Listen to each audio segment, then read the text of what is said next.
Hi everyone.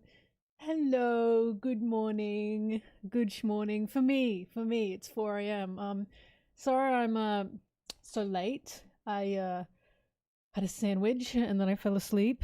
And then I woke up and I got myself a coffee. I had a big sleep. I had a big sleep and I woke up and went, "Oh shit, it's an hour until the chapter." So yeah. Um for me it's good morning. Hi everyone. Um It's 4 a.m. It is. It's 4 a.m. for me. Yep, I've been a bit of a sloth, a bit lazy. I remember thinking as I was getting ready this morning, I was like, I think my sin would be sloth. I'm a big sleeper. I love a big sleep. If it's all I could do all day, it's what I would do all day. But here I am, and I'm ready to read. I'm ready to go. Yeah, it's 4 a.m. for me.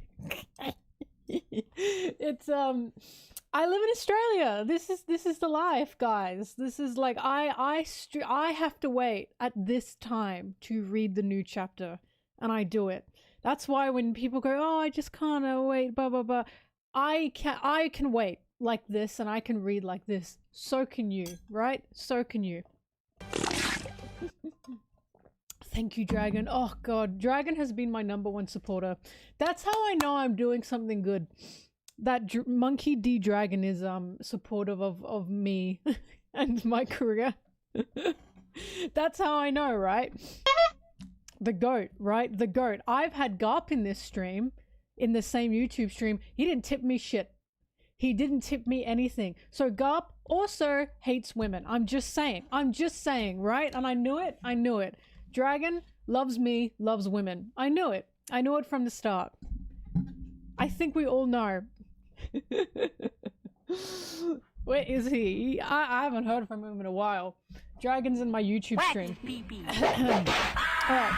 Thank you. Thanks, everyone. Thanks for that. God, babe. Keeps the agenda for the agenda. The agenda. Have you guys seen those fucking god, how do I say this? We'll start reading soon, but have you seen because Book Talk is getting into One Piece, right? Thank God Book Talk is getting into One Piece. The girlies are reading One Piece, but there's a clash at hand because there's now Book Talk versus Agenda Piece basically, and some of them are joking, right? Some of them are joking. However, I know some of them aren't joking because there's like comments and comments and comments of like, we have to maintain the agenda. And then people, because it's like the image of Kizaru, right? And he's like saying the agenda, we must maintain the agenda. And it's like, some of them are joking. Some of them are like, no, we know it's ridiculous. We know that the narrative is actually what we're reading here. It's important, right? But then some of the comments are like, but the agenda is the narrative. The agenda is the story. And it's like, this is why I can't do this, guys. This is why when some people like in the comments are like, no, they're rage baiting. You don't know that. I've seen some stupid fucking people. I've seen some stupid people in here. And I know they're not joking. I know they're not rage baiting. I need to educate them. Oh my god.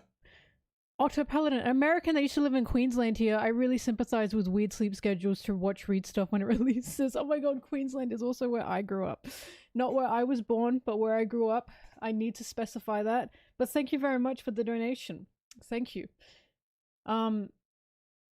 Anyway, yeah. So I'm saying this because it's like some people go, no, they're just joking. They're just joking. You don't know that. And I'm of the belief that 90% of stupid opinions I am seeing about One Piece is not a joke. Because I've seen some shit. I've seen things you people wouldn't believe. Like, it's truly, I'll never, ever forget when I called Zoro and Sanji equals. And then I had people in my comments going, blah, blah, blah, the numbers.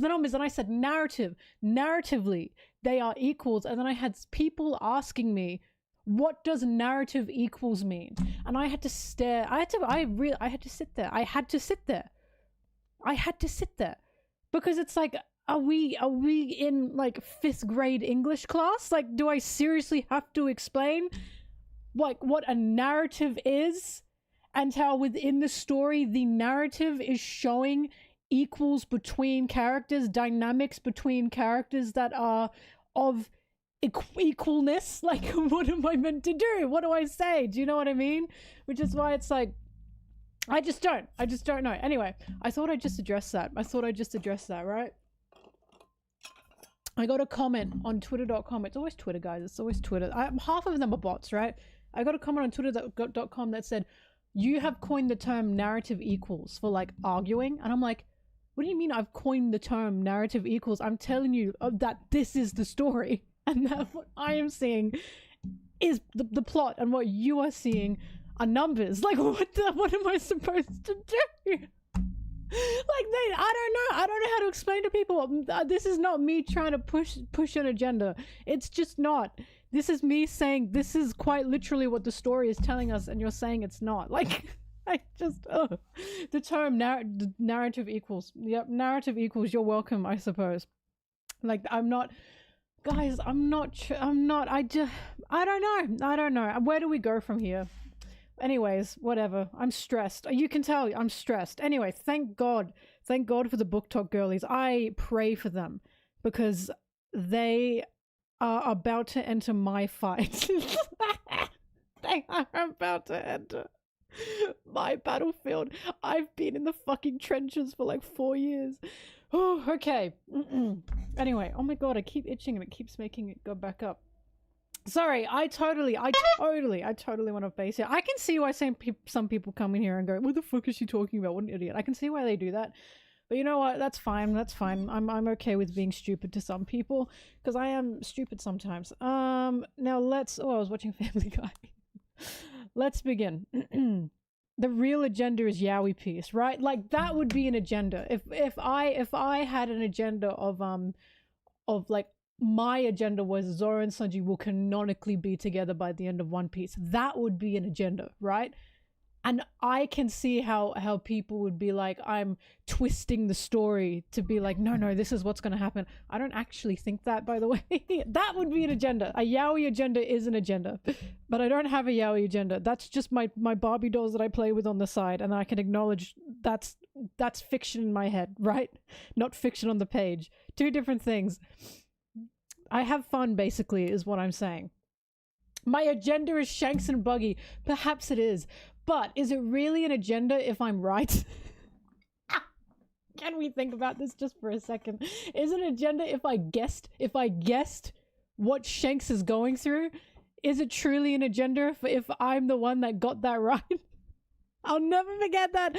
I will never forget that. Shanks saying, oh, I was planning to live a carefree life with Buggy. But fucking knew it. I knew it. I fucking knew it. I hit it and I got it. And there were so many people that were pissed about that because I got it right from my yaoi posting. That was me. And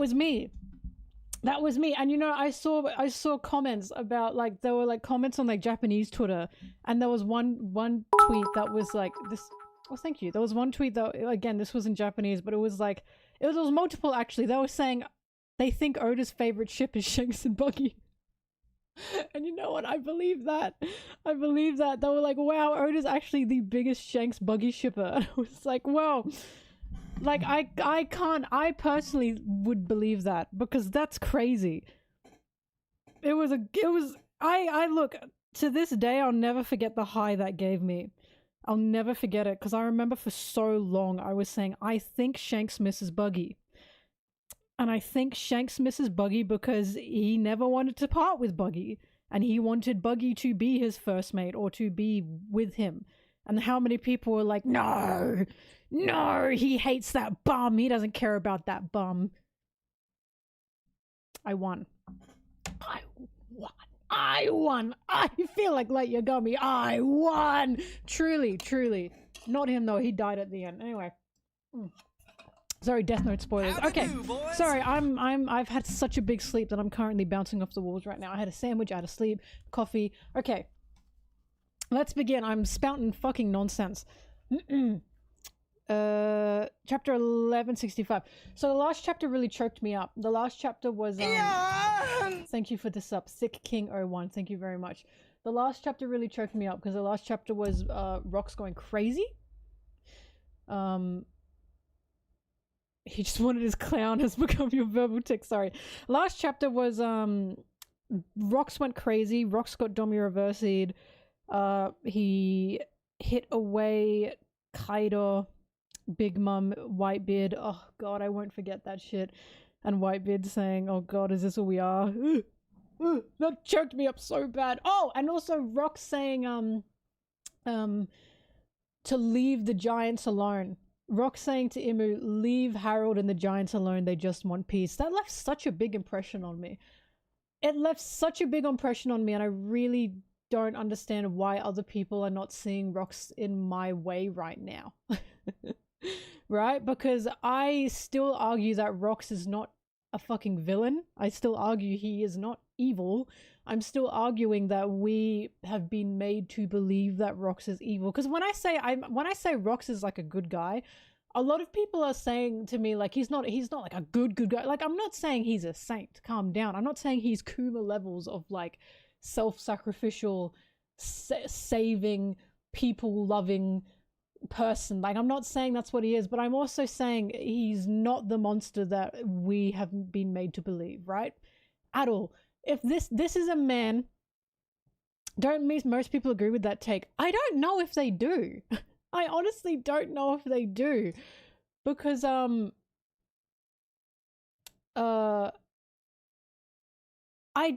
gotten so many people button heads with me going, no, he's still shitty, and it's like, I've watched Rox wholeheartedly defend the giants, defend them and say they just want peace. The reason people are still saying he's evil and yucky is because he stabbed Loki. The first time he hit Loki, don't get me wrong, that was a shitty thing to do. Like I said, he's not a saint, but I'm not calling him evil for that, because there are plenty of characters in One Piece that have hit kids. My favorite character, his dad, not Judge, Zeph, their relationship literally started because Zeph kicked the shit out of him. Does no one fucking remember that? Does no one fucking remember Sanji and Zeph met and Zeph fucking kicked his head in? Like,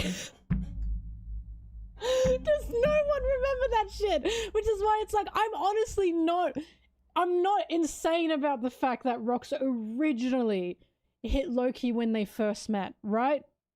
I'm not insane about that fact because, okay, you know what? Sometimes a kid gets hit, right?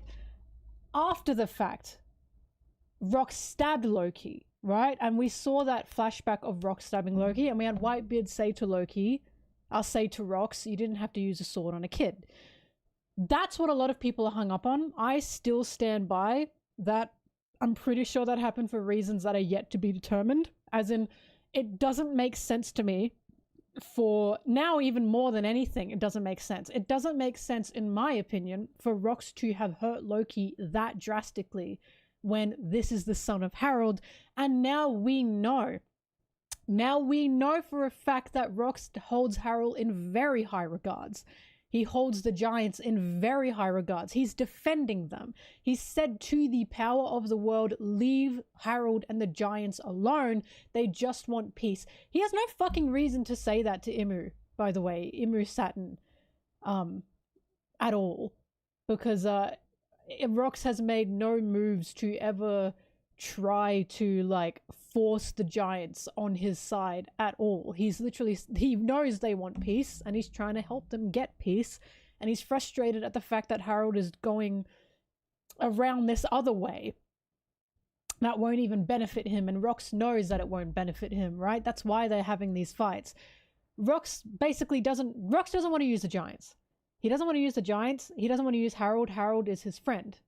Well, thank you, Voltakun. It's been 28 months, more than 2 whole years of joy, One Piece and laughs. Love shared amongst you all. Yeah, the One Piece love. Thank you, Voltakun. Anyway, what was I saying? Yeah, so Rox likes Harold. So I'm sorry, we're going to read the chapter soon. My whole thing is, it makes no sense for Rox to have hurt Loki to that extent when he clearly holds Harold highly and holds the giants highly. Because we now know Rox is not just a violent man. Like, he's not violent for the sake of violence. That's the difference. Yes, he will be violent, but he isn't just a psychopath, right? He doesn't just hurt people. He doesn't just want to be violent towards people for no reason, right?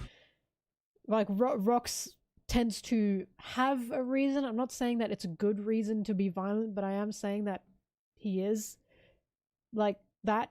So it doesn't make sense for Rox to just stab Loki and to hurt him so drastically with all these things we know about him now. Do you know what I mean? So I think, well, personally, what I think is, I think that scene that so many people are hung up on him stabbing Loki, that's going to be twisted around, because that's our first impression of Rox. Well, one of our first impressions of Rox. That has given us the impression, oh, Rox is this fucking evil, nasty bum. We are now seeing that's not the case. Rox is not this evil, nasty bum. That's now the last thing that we're holding on to for why he's an evil, nasty bum. So what I'm thinking is, Oda's going to do that thing he does all the time, and he's going to flip the script. He's basically going to actually show us the real context of that scene and why Rox did that. Because I am pretty sure that's going to be Rox trying to deter Loki from following him. Because I've said this before, but we have watched Loki try to sail out of Elbaf on his own, and it's nearly killed him. So I can see Rox wanting Loki to stop admiring him, so Loki stops trying to come after him, so Loki stops nearly dying, because Loki is Harold's son, and Rox likes Harold. Rox and Harold are besties, right? And I can see that being the case. The flashback already is past that scene, Mel. No, but we haven't seen that scene. What are you talking about? Like, we haven't seen that scene again. Like, we saw Loki's perspective of that scene, but we don't actually know what's going on in that scene. Right? We have no idea. It's what's the word I'm looking for? It's not out of context, but it's ambiguous on purpose. It's ambiguous on purpose, and we haven't seen the context of it. So I think what's going to happen is we're going to find out the truth of why that happened, because Loki seems upset about that, right? That, in my opinion, that seems to be what kind of turned Loki off of Rox. So I do think there's going to be something big there. I think that's going to be changed. I think the perspective of that scene is going to be changed. But we'll find out, because a lot of people are still holding on to that. And I remember when I saw that scene for the first time, if you go back to the chapter read of when I read that chapter, I remember saying, I think there's going to be something more to this, right? I think there's going to be something more to this scene, because it just doesn't make sense. It really doesn't make sense. There's absolutely nothing that shows that Rox is just that unnecessarily dastardly, right? Especially when Harold's his friend. It doesn't make sense. Anyway, that aside, let's read. Sorry, it's just we're about to get into Rox again, and Rox is so interesting, but now Rox has been Domi reversied. So let's continue. All right. Chapter 1165.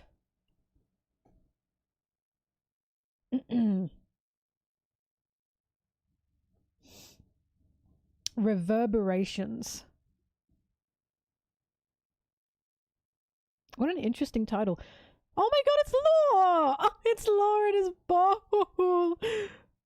Beppo sleeping peacefully using Zeus as a pillow by Match and Takeshi. I like how it was Beppo, but Oda was like, I'll put Law in there. The request didn't ask him, and he said, I'll put Law in there. Yet more evidence that Law is his wife's favorite character. I need people to know that's actually not like a fact. We don't actually know that for a fact. That's just speculation, but I believe it. I personally believe it. To be fair, the last Law page was Law sleeping on a snow leopard and Beppy being mad about it. So now he's happy. Law takes the opportunity. I do miss Law. I miss Law, and I miss Law getting beat up. Whew. Alright. Darling, can you draw Law again? I miss him. Oh my god, the sheep from Zoe's there as well. The one that Nummy liked to sleep on top of. I forgot his name. I didn't see him. I was like, where's that bubble coming from? Oh. Alright. This is gonna be rough. Please. Oh, Roger's so attractive. Oh, he's crying. Holy fuck. Please. You hear that too? Yeah. Just kill me. His words, his attitude, and his expression. They're all telling different stories.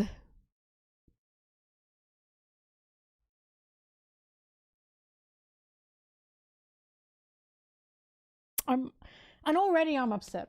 Already this has pissed me off. Like, how to do, boys? Just so... Oh god. I do like the extent of what we're seeing of like what Domiroversi does. Like Rox still being conscious through this is horrifying. It's just horrifying.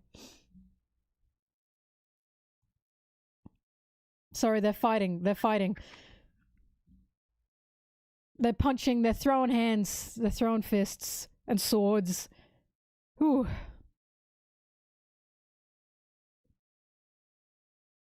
And Rox is bodying them currently. Pow, boom, pow. Sorry, I don't know what to say. I'm looking at the art. Still, there's a real significant lack of text for a reason. Why does the sky look like that? It's split in half. Oh, Hucky stuff. How to do, boys? Hucky splits the sky. That shit, right? We got to evacuate before we're all dead. Let's steal the ship and get off this island. What? You mean Rox's ship? You really think he's coming back? This is the end of the Rox pirates. Gee ha ha ha. Shiki's such a fucking bastard. Hurry to the shore. What did you say, Vice Admiral Garp? Once you've got every living resident and sailor on board, shove off and get out of here. Oh, alright. Living resident. Okay. Alright, so we've got a confirmation. He's finally trying to help someone. Okay. Now he cares. What's happening on the island, Roger? Once Rayleigh and them get to you, wait off the coast. I will be back.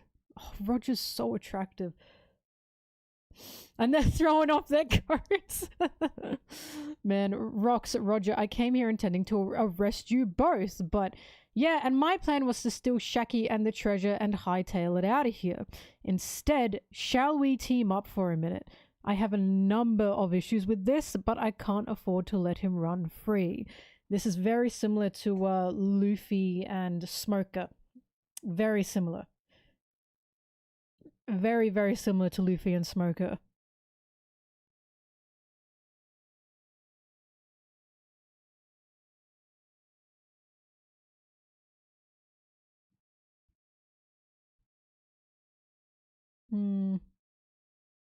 Sorry, I'm looking at the art.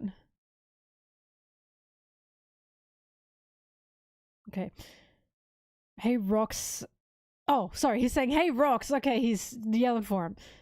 I thought he was going to say something. My bad. Oh, sorry. So, is Roger considered a sword user yet? I forgot. I always forget that people argue this. So now that we're seeing him mainly use a sword, are people gonna start arguing it again? Also, his sword is named Ace. That look you've got, the curse.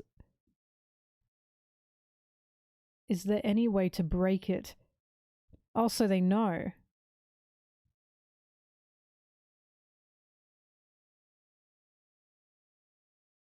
Just wake up. Faster, Roger's going to keep fighting until we've evacuated the island. That Hucky's off the charts. Oh, there she is, Gloriosa. Got a spot for me on the ship, I assume. Gloriosa? Sorry, I call her Gloriosa. It's Gloriosa. Oh, Rayleigh's so pretty. Ah. Listen up, Kaido. You owe me for the rest of your life. You're gonna make good on that. Fat chance. It was finders keepers, Linlin, and you lost. Just watch me. I'm going to create a new crew where violence rules all. You think you're hot stuff now? Keep dreaming of the day you be. Oh, keep dreaming of the day you'll beat me. It'll never come. Come on, Linlin. Let's get moving. Carry this treasure. I'll come and collect one day, and I'll be waiting to crush your spirit. Ooh. Oh. Howdy do, boys. God, no fucking wonder he cried.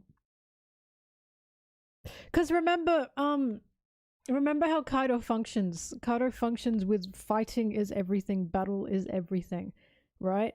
So Big Mom or Linlin for him was not just a friend, but like a reason to keep going.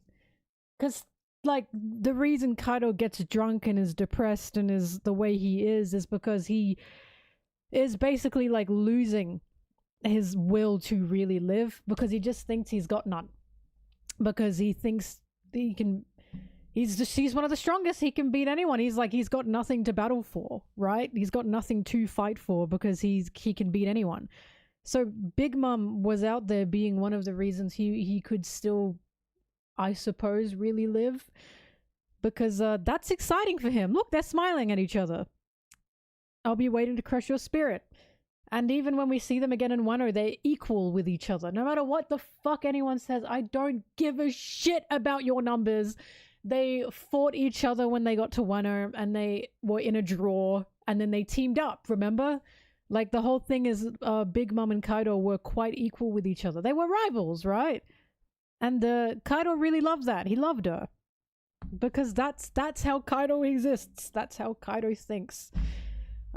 So seeing this and then going back to Onigashima and thinking about how she got thrown down that hole and the announcer said Big Mom has been defeated or Big Mom is dead, whatever the hell, and Kaido started crying. Doesn't this like really reshape that scene? Of no fucking wonder he was crying. She was so much more to him than we previously thought. Oh, man. I really, really like Kaido and Big Mom. I really like them. I think they're gorgeous. Oh, they're so nice. They're so fun. That's fucked up.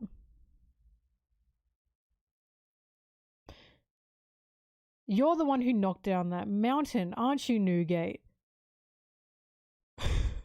Who are you? Who is this? Who the fuck is this? Who is this? What? I was... Wait, pause. I have a theory. I have a theory, and here's the theory. Let me read the page. Looks like your crew's falling apart. The name's Graham, captain of the Polo Pirates, Polo Graham. I'm a big fan of yours. Say, you got no ship to go back to, huh? Team up with me instead. Get out of my hair. Hey, where did Newgate go? Don't ask me. What are you doing? Oh, don't ask me. Sorry. Oh my god, I'm reading so fast. I have a theory. Ready? Here's my theory. My theory is Polo isn't actually his dad. Right? My theory is, are you ready for this? My theory is Polo ate the phoenix fruit and was reborn as Marco. What do we think of that? Literally like reborn anew as like young.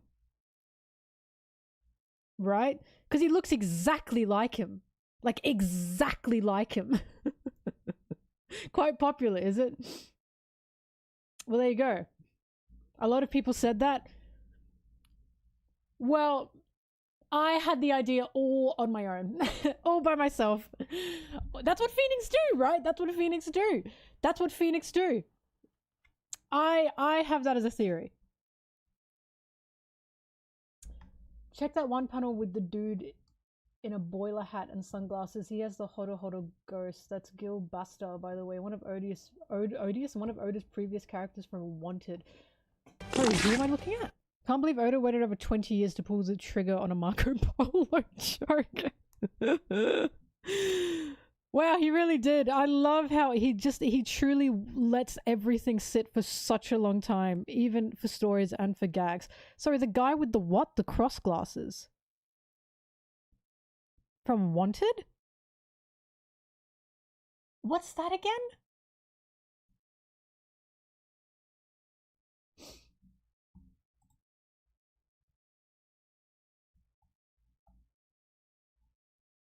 Oh, pre-One Piece. Oh, I see.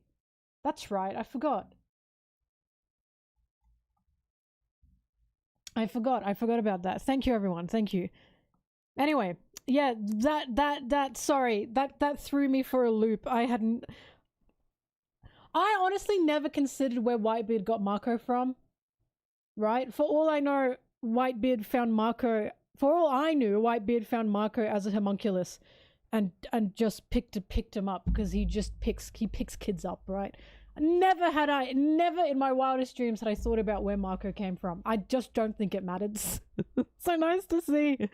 We've got Polo, but we're probably being introduced to Polo for a reason, right? No?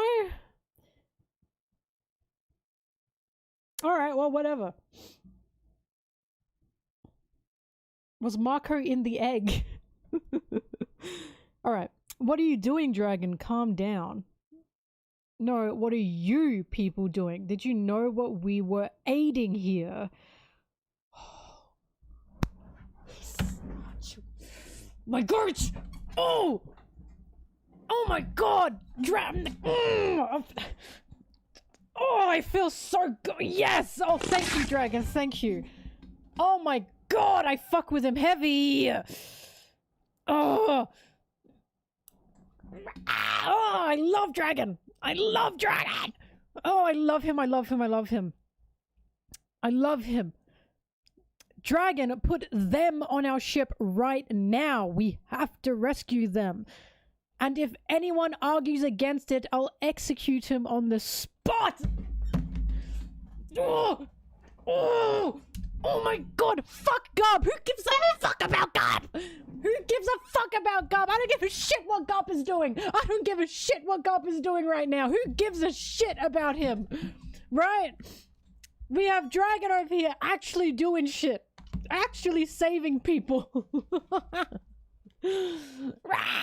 Oh my god. Oh my god. I'll execute you on the spot.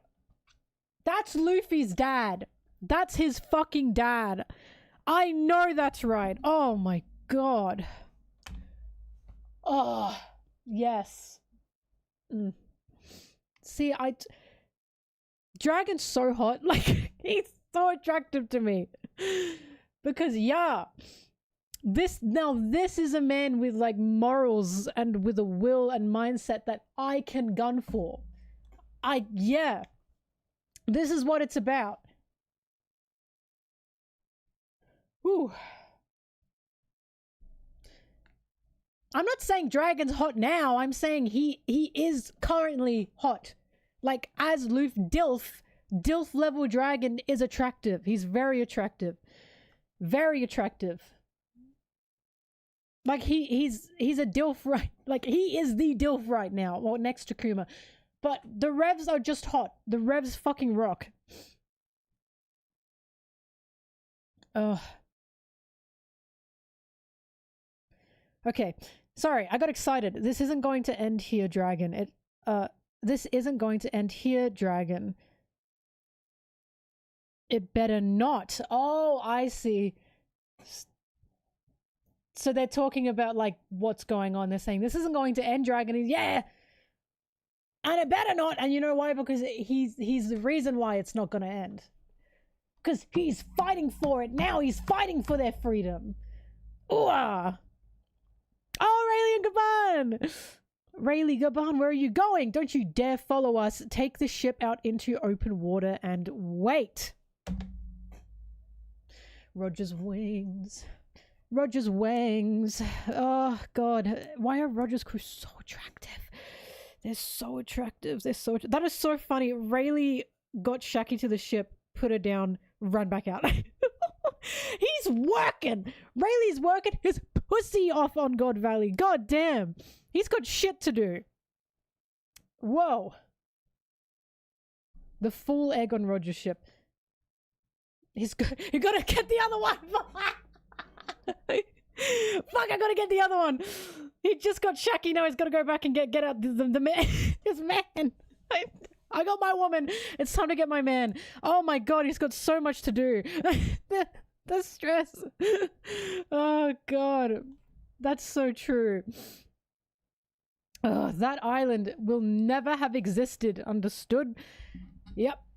And another blast. What was it? Lelucia. Another Lelucia. The God Valley incident. S-level top secret classification. Records of clandestine operations and special hazard pay. Of clandestine? I don't know what that is. And special hazard pay for Naval Base G11 and Cypher Pole number 6. Special hazard pay.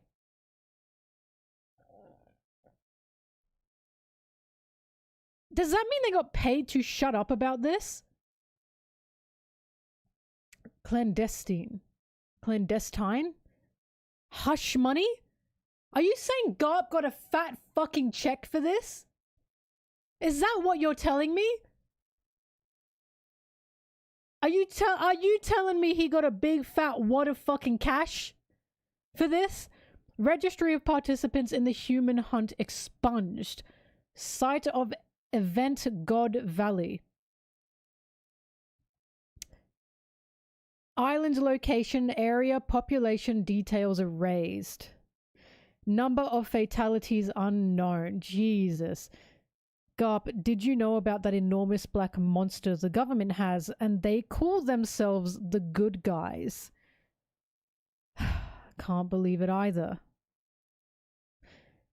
If you're gonna quit the Navy, come join us. Oh my God. Even Roger's saying, that's your boss, bitch. That's your boss. Come quit. Quit. Come join my band. Quit your job. Come join my pirate crew. Is what he's saying. Don't be an idiot. If I quit, who's going to watch out for the rank and file?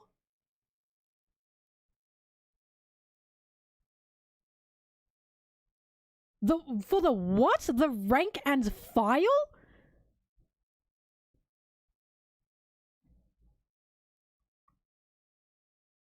Is he saying what I think he is?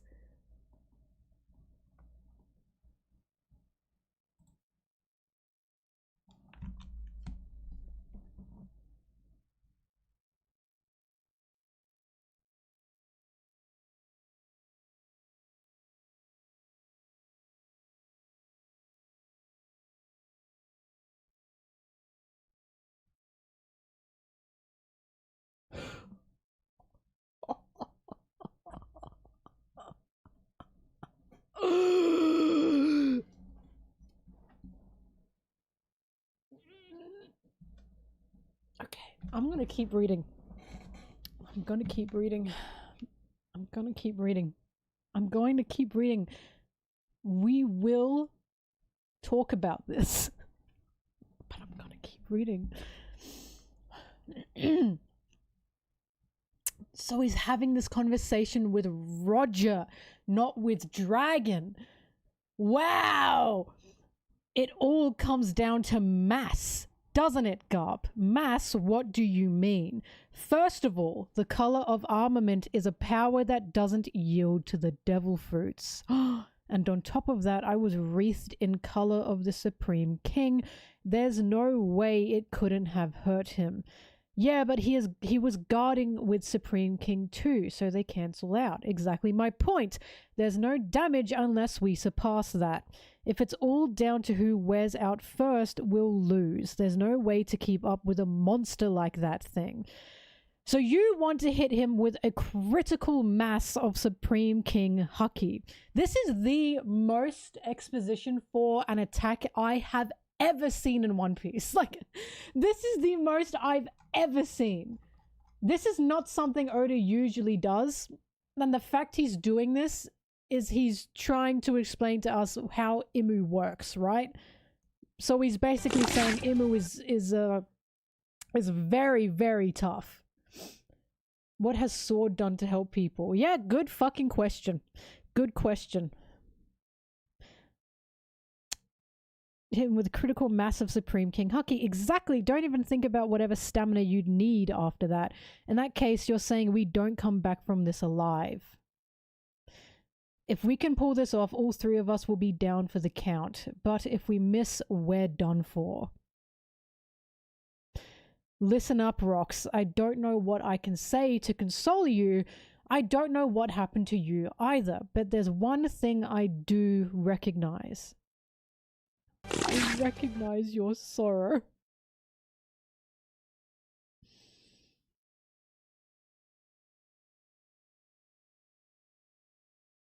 Oh, that's so fucked. Oh, and Roger's crying. Don't cry, you idiot. Oh, that's his friend. Oh.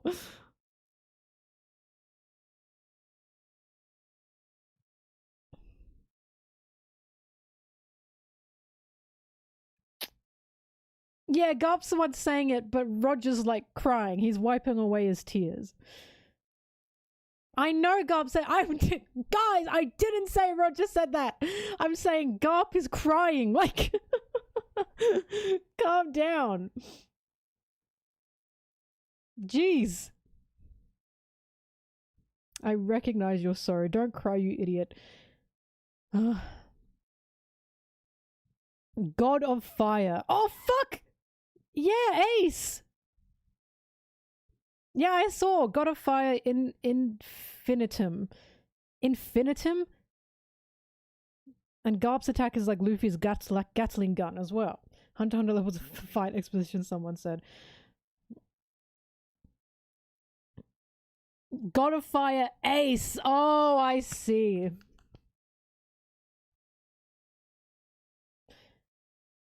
Infinitum Explosion and God of Fire Ace. The world government attempted to cover up everything that happened here, but the downfall of Roxy Zebek and his lawless band of followers, the Rox Pirates, who wreaked havoc on their era, cast unmistakable reverberations that shook the very world.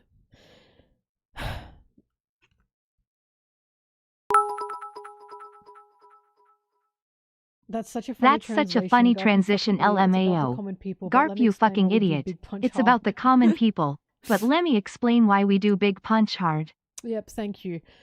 And Rox is killed.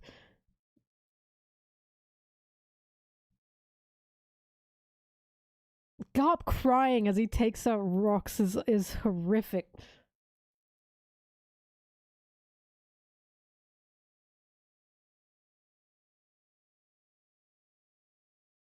Rox did say final words. He said, "Please kill me." Like, those were his final words. Please kill me. It's all he could say. Jesus. How? Oh God. This is why. Again. Okay. You know. Let's. Oh, also the second pillar is collapsing.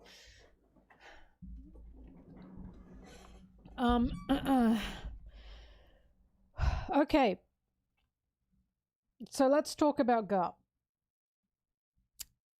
So we have the reason now for why he's a Marine. Do you guys think that's a good enough reason for him to still be a Marine after everything he's just seen? After Roger is saying to him, look at that huge, disgusting monster the government has. They call themselves the good guys. And then he says to Garp, if you're gonna quit the Navy, come join us. So Roger's basically saying, that's your boss. Quit. Come with us. Right? And Garp's saying, I can't. He's gonna look out for the average Marine. And I think I deserve an apology. You know why? Because I guessed that. I didn't guess his exact reason. But you know what I did guess? That he's stubborn. I guessed that he's ignorant, and I guessed that he's stubborn. And that's exactly what has happened. There were so many people that were guessing the only reason Garp could still be a Marine is because, right, he has to be either helping the Revs or he has to have memory loss or something, right?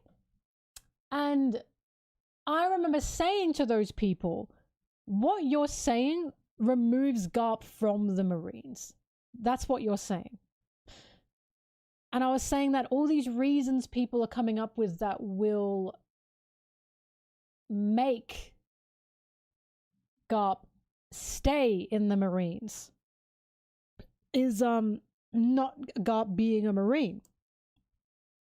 So Garp is actively separating himself from the Celestial Dragons. That's great, but that's the reason that's so ignorant is because we are literally watching the Marines protect the Celestial Dragons. So Garp saying who's going to watch out for the average soldier, and I need people to really think about this, because think about why Kobe is a Marine. Think about why he's a Marine. The reason Kobe wanted to be a Marine is because he wanted to help people. That was his reasoning, and that's what he said to Luffy. He wants to help people. I have been saying for eons, Garp is not for the people. Garp is for the Marines. Garp prioritizes the uniform over anyone. He prioritizes uniform over civilian, and he prioritizes uniform over family. And you know why I know this? Because he fucking did that in Marineford. And doesn't this line really change what happened in Marineford? Not change, but doesn't it really make you think? Think about how desperate Garp was to make Ace a Marine, right? And how Ace was like, I couldn't be a Marine, they'd kill me. And he said to Garp, I know you know they would have executed me anyways.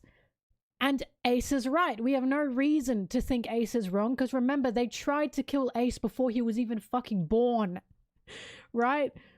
So I remember saying in Marineford that the reason Garp distraughts me so is because he needs to protect Ace and people, but he needed to protect Ace under his conditions. And his conditions were, it's not enough for Ace to just be like his grandson, basically. It's not enough for Ace to be a family member that he cares about, because he has to be a Marine for him to really need to protect him. I remember saying that. I remember people were incredibly upset when I was saying that. And I'm like, but it's what happened. Now we've got Garp saying who's gonna watch out for the regular fucking schmegular Joe Marine, right? Garp is in the Marines to prioritize the protection of the Marines. That's why currently he is a Marine.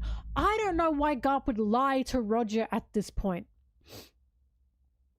I don't know why Garp would like, Garp is, he means this. This is why he's still a Marine. Even if there's another reason on top of this, this is the reason, because this is what he's saying to Roger, right? And I remember saying to people, Garp saving Kobe in Fullerled doesn't mean shit to me. And the reason that doesn't mean shit to me is because Kobe's a Marine, right? He's a Marine.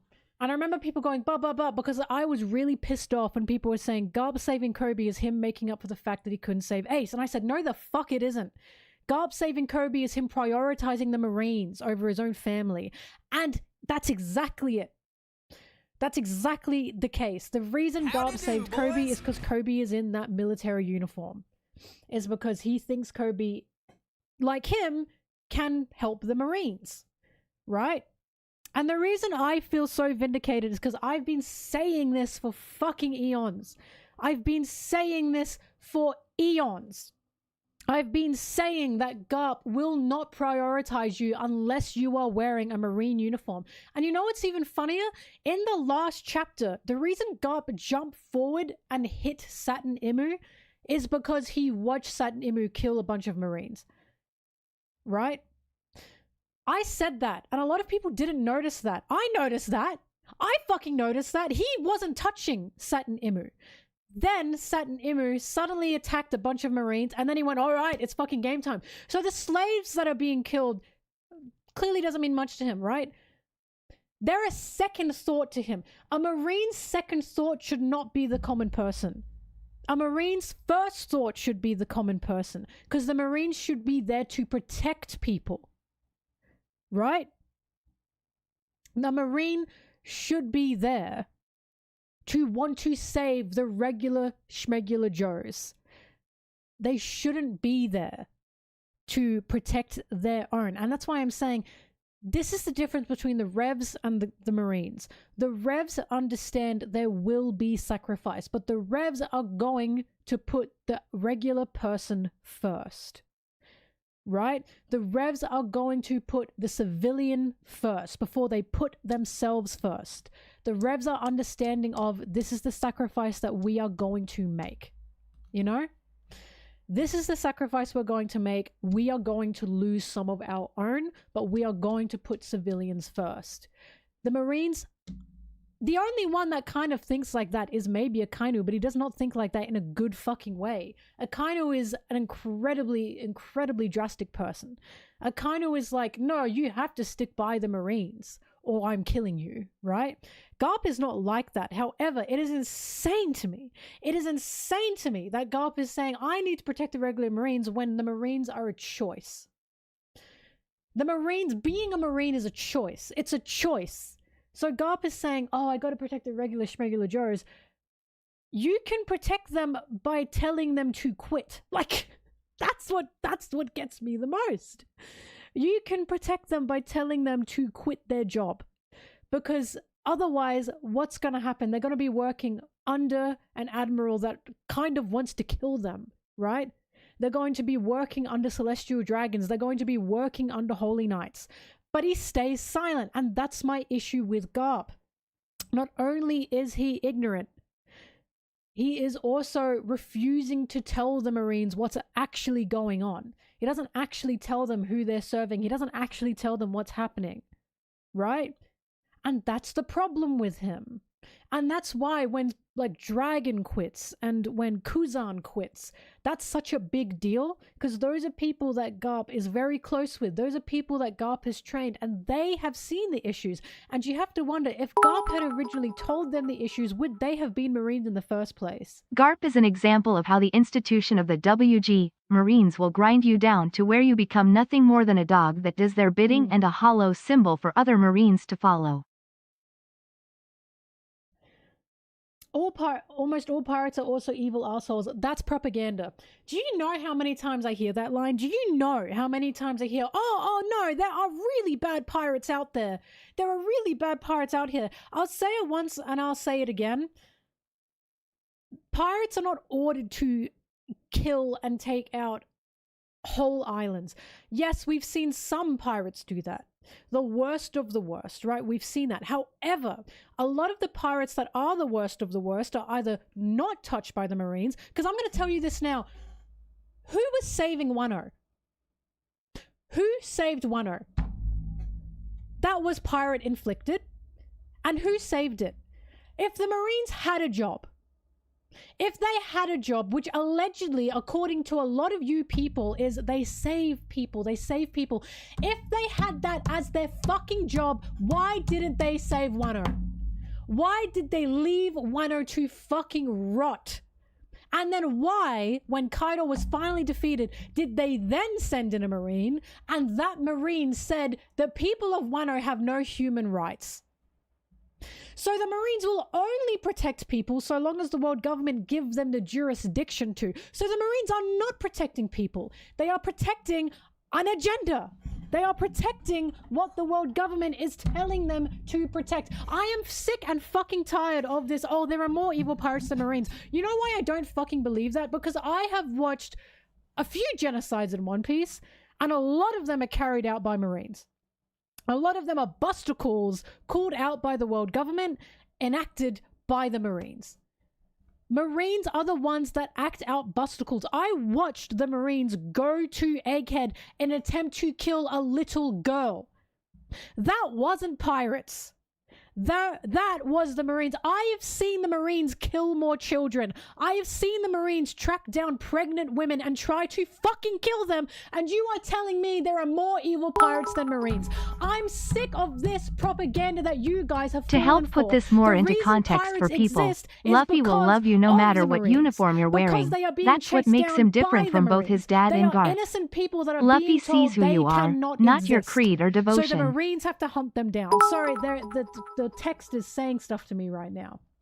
Pirates are individuals that should be judged one by one, but Marines are an armed extension of a fascist government.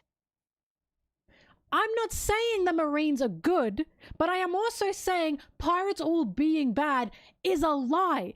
That's a lie. And the majority of bad pirates we see are either untouched by the Marines, meaning they are causing problems and the Marines that are supposedly supposed to help people are not touching them, or they are being given power by the world government, right? They've been given power by the world government. They are being helped by the Marines. They are cozying up to the Marines. Crocodile took over Alabasta. He was being aided by the Marines. He was being aided by the world government. They didn't give a fuck about what he was doing. Vivi knew they didn't give a fuck about what he was doing. And because they didn't give a fuck about what he was doing, Vivi had to go out and get help. And it wasn't the Marines that could fucking help her, was it? The Marines were not the ones who could help her and help her people. She had to go out and find someone else. And that was pirates, wasn't it? Same with Doffy.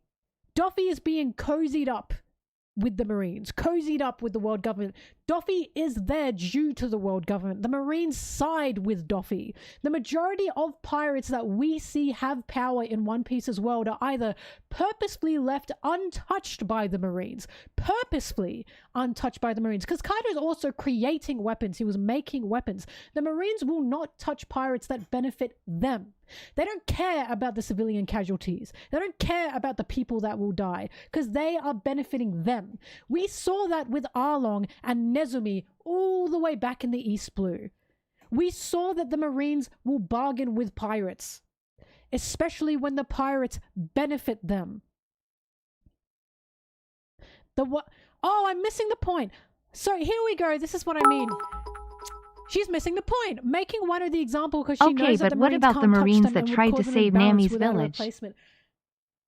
But that's not the case, is it? The Marines could have touched them. And the Marines wanted Wano. But Kaido was too much of a threat. The second Kaido was taken out, who moved in on Wano? And I ask you this, did the Marines move in on Wano to help Wano after that? Did the Marines move in on Wano to rebuild Wano after that? No. They moved in on Wano to rule them, to overtake them, to basically further oppress them. I am not missing the point. I'm telling you what I have read, what I have seen. The same thing happened with Nami's village. And how Nami had to save herself, and it was the Marines that ultimately were then taking her promise and bargain away from her, right? This is what I'm talking about. Every single time I bring up, no, the Marines are not protecting anyone but themselves. I get so many people going, but the pirates. And I'm telling you, the reason these pirates can do what they do and exist to the extent that they exist is because they are being oppressed by the world government, who is using the Marines to force out this oppression, who is creating dismoved individuals that have nowhere to go, have nothing they can do. They are seen as criminals and law-breaking monsters within the system. And then where can they go? They end up going to piracy. Robin is an example of that. Nami is an example of that. Nami hated pirates. She wanted nothing to do with pirates. Nami probably would have been a Marine if Marines didn't fuck her. Like they did. Nami hated them. Nami is an example of this is how pirates are made. Pirates are not made just because they're evil. There's just this belief that pirates are evil that a lot of people have. Oh, because it's just Luffy, it's just Luffy. That's not true. I have seen more Marines do shitty things than I've seen pirates do shitty things. Like, Smoker is rare. Smoker's a rarity. And you want to know why I know Smoker's a rarity? Because Smoker ran into that little girl in Logetown, and that little girl was scared, and everyone was scared. They were all scared of what this Marine was going to do. And then he bent down and he said, sorry, your ice cream, my pants at your ice cream, here's some money. Smoker, the reaction that Smoker got is an example of the environment the Marines are creating. People are scared of them. They are scared of the Marines because they know that the Marines can just as easily kill them, right? Fujitora is another one. I love Fujitora. Fujitora was drafted, by the way. He was drafted. He didn't even want to be a Marine. He was drafted into the Marines. Kaido, by the way, is an example of he is where he is because of the Marines not protecting him as a child. Kaido is where he is because no one protected him. No one helped him. No one saved him. He was on a war-torn island that was war-torn because of the tribute that every island had to pay to be in the world government system. That tribute destroyed Kaido's island. As a child, he had to defend himself. And then they treated Kaido as a bargaining tool. A bargaining tool. So his king could be in the reverie. And Kaido said, how fucking dare you make me a bargaining tool? He was an innocent civilian back then. He was a child who was an innocent civilian. No one protected him. These Marines that people say protect the so-called innocent person, the children out there, are not protecting them. If Marines actually protected people the way people claim they are, or they do, Kaido wouldn't exist. He simply wouldn't exist. But he does exist because the Marines will they'll follow orders first and put themselves first. That's what they do. I'm sick and tired of this, oh, pirates are more evil, pirates are more evil. I'm actively watching Marines do atrocities as bad as pirates. More atrocities than pirates. I'm watching Marines act out genocides. I'm watching Marines chase down pregnant women. I'm watching Marines kill children. And I am supposed to be like, oh God, you're right. Oh no, you're right. There are more evil pirates out there. The only pirate I've seen like actually kill like children to this horrible extent, Kaido is definitely one of them, right? Don't get me wrong, he fucking sucks. But Doffy's a huge one. And again, Doffy didn't even want to be a pirate. He didn't like being a pirate. Doffy was an ex-celestial dragon who wanted to be back up there and was getting the Marines on his side to help him, right? Kid has hurt innocent people. Don't get me wrong, he has. Again, I'm not saying that pirates are all good, but I'm saying the extent that people think pirates are bad is insane. It's insane. The extent of people, like the people thinking the extent of evil pirates out there just doesn't count to the Marine. Like it's just, it's so different to Marines. It's like an imbalance. It's so wrong. It's so unbelievably wrong. There's this idea that there are more good Marines than bad pirates. And I'm saying that that's fucking false. That's fake. That's a lie. Because these Marines, this Marine system is what's creating these pirates. Like, it's what's happening. Anyway, to help put this more into context for people, Luffy will love you no matter what uniform you're wearing. That's what makes him different from both his dad and Garp. Luffy sees who you are, not your creed or devotion. Yes, no, thank you. Pirates are individuals that should be judged one by one. Marines are an armed extension of a fascist government. That's what I keep saying. That's what I keep saying. I'm not arguing for pirates, for God's sake. I'm not saying, here's the mistake a lot of you are making. I do not argue for pirates as an entity, but I am arguing Marines as an entity because that's what they are. Marines as a whole are one entity. What I'm saying is, you guys can say, oh, there are more bad pirates than Marines. No. And the reason I'm saying no is because one by one, there are bad pirates. Of course, there are bad pirates out there. But what I'm saying is, if there is one bad Marine, there isn't just one bad Marine. There are fucking groups and hordes of bad Marines. There are still good Marines. They still exist. You still have Marines like Fujitora, and you still have Marines like Smoker. They are rare. They're rare, and the reason they're rare is because of the system that they are being brought up into, that they are being taught. The ideology that they are being taught in the Marines is wrong. Think of the admirals of the Marines. Think of who they are. One of them quit because he tried to change things, and they said, nope, we're not doing that. We're fighting. Get the fuck out. The other one is not just killing his own, but is so fucking iron-fisted in how the Marines should be run that he fought his own. He fought his own to get him out of there, right? A kind who's a fucking monster. And then Kizuru is like, I'm just following orders. I'm just a gear that follows orders. What else can I do, right?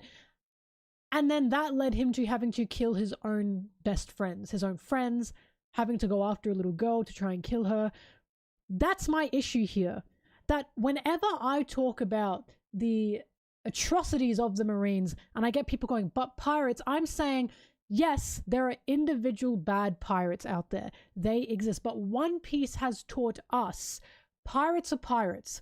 Pirates are individuals. This Marine versus pirates thing, that's fake, right? That's Marine pushed beliefs. And Smoker is an example of how fucking false that narrative is. Hang on. Sabaody is a great example as to how Marines would rather save other Marines and CDs, or look over atrocities, like people being enslaved, and rare species being encouraged to be enslaved. Yep. Like, here's the thing. We have literally watched the Marines not only protect slave owners, not only turn a blind eye to slave auctions, we have watched them transport slaves. Transport slaves. They've transported slaves. The Marines have been taking orders to transport slaves. Blackbeard has slaves. He's owning slaves. Blackbeard is not an entity of a system. Blackbeard is one single pirate. One single pirate owns slaves. Okay, that's bad. A whole group, organization, helps slave owners, transports slaves, turns a blind eye to slavery. That's a problem. Yeah, Blackbeard's a problem. However, a whole entity supporting a slave trade is a bigger problem. A much bigger problem. And that's why it's so frustrating that people are not understanding what I'm saying here. That I'm not saying that pirates are good. I'm not saying that pirates are saints. I'm not saying pirates are all like straw hats. I'm saying that this belief of bad pirates versus bad Marines and the levels that there are, that's unequivocal. You can't contend that. Because we are talking about groups of individuals, or just individuals versus a whole organization. A whole organization. That's the problem. We literally, quite literally have the line at the beginning of God Valley of the Marines saying to Dragon, stop thinking as an individual. We literally have a line supporting what I'm saying. We have a line supporting what I'm telling you right now. That the Marines do not independently think. They are ignorant, and due to this, they are pushing horrible atrocities. And then I get told, no, pirates bad. I have watched the majority of pirates who are pirates. The reason they are pirates is because of the Marines. Again, that's why it's so frustrating. They get pushed to become pirates because of the Marines. Amazon Lily, do you think Boa should have been a Marine? Do you think Boa, like Boa Hancock, what could the Marines have done for her? What should the Marines have done for her? Why do you think Amazon Lily have a history of piracy? Do you think they have a history of piracy just because, oh, we love being pirates. We love having fun. We love going out there and pillaging and causing problems. They are pirates. They have a history of having pirates because no one is protecting them except for themselves. That's why there's a history of piracy on Amazon Lily. Because we have seen the Marines do not do shit for Amazon Lily. They will not defend Amazon Lily. And you know how disgusting this is? The Marines were the ones that looked at Shaki tied up and said, wow, lucky Celestials. They saw her chained up in that cage and they thought, wow, I'm jealous. The Marines.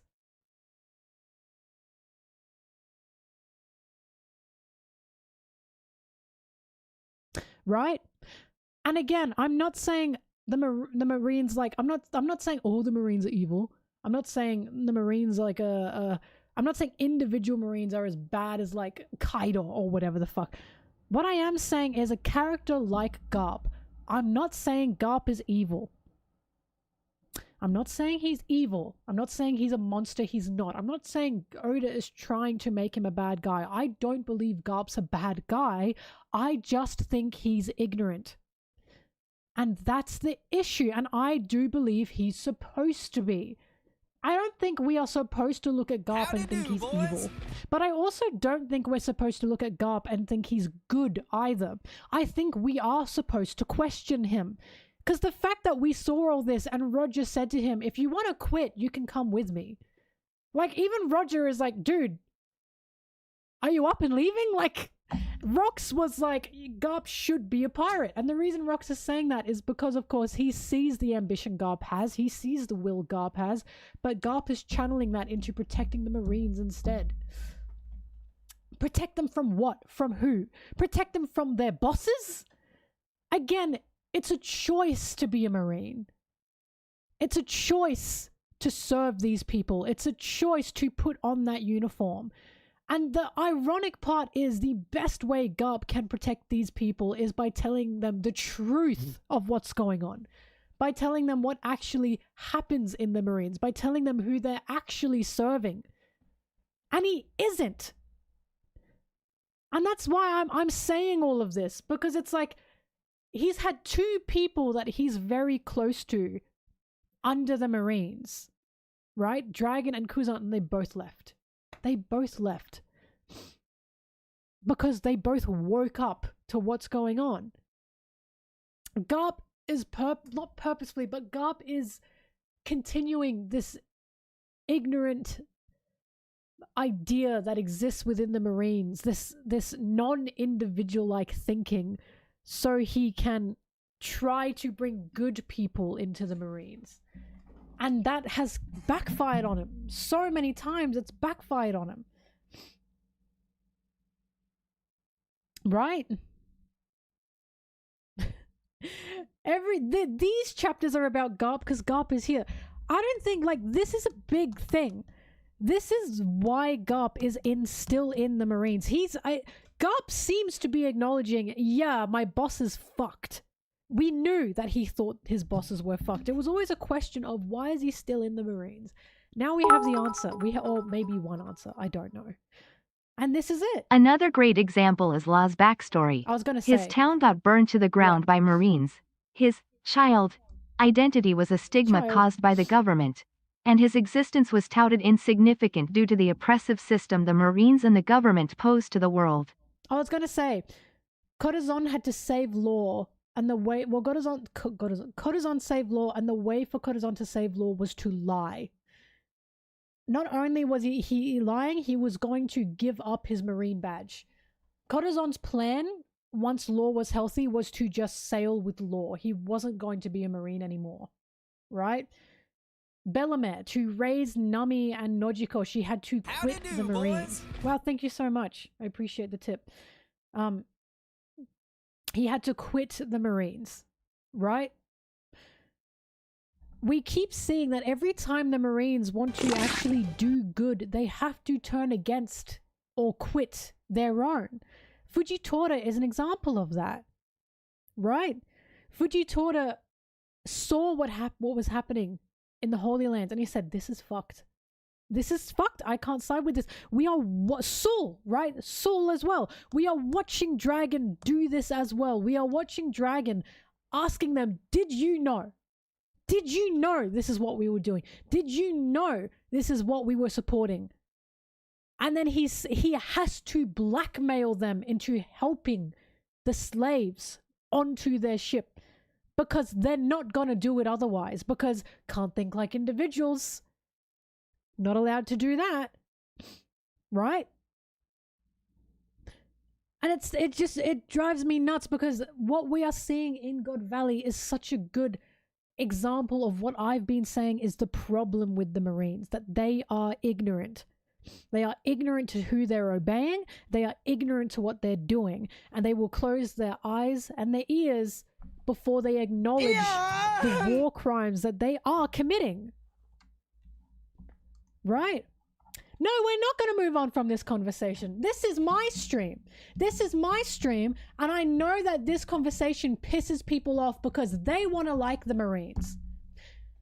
You can like the Marines, but you cannot be ignorant to the Marines, right? The reason we have to have this conversation all the time is because every single chapter this topic comes up. And the reason this topic comes up is because I still get people defending the actions of the Marines to such an extent. They talk to me like I'm crazy for saying, can you guys see what the Marines are doing? And then they say, oh, okay, and it's like, why do I have to explain this to you? I get said shit, like I get told shit, like I'm putting my own beliefs in one piece. My own beliefs in one piece, and it's Dragon holding a gun to a head of a Marine saying, let these slaves onto the ship or I'm going to fucking kill you. If I'm putting my own beliefs in one piece, then I guess Dragon is based off of me? ... question mark? I suppose Dragon is my thought process, my characters. I guess Oda inspired Dragon off of me? If it's my beliefs being put into one piece?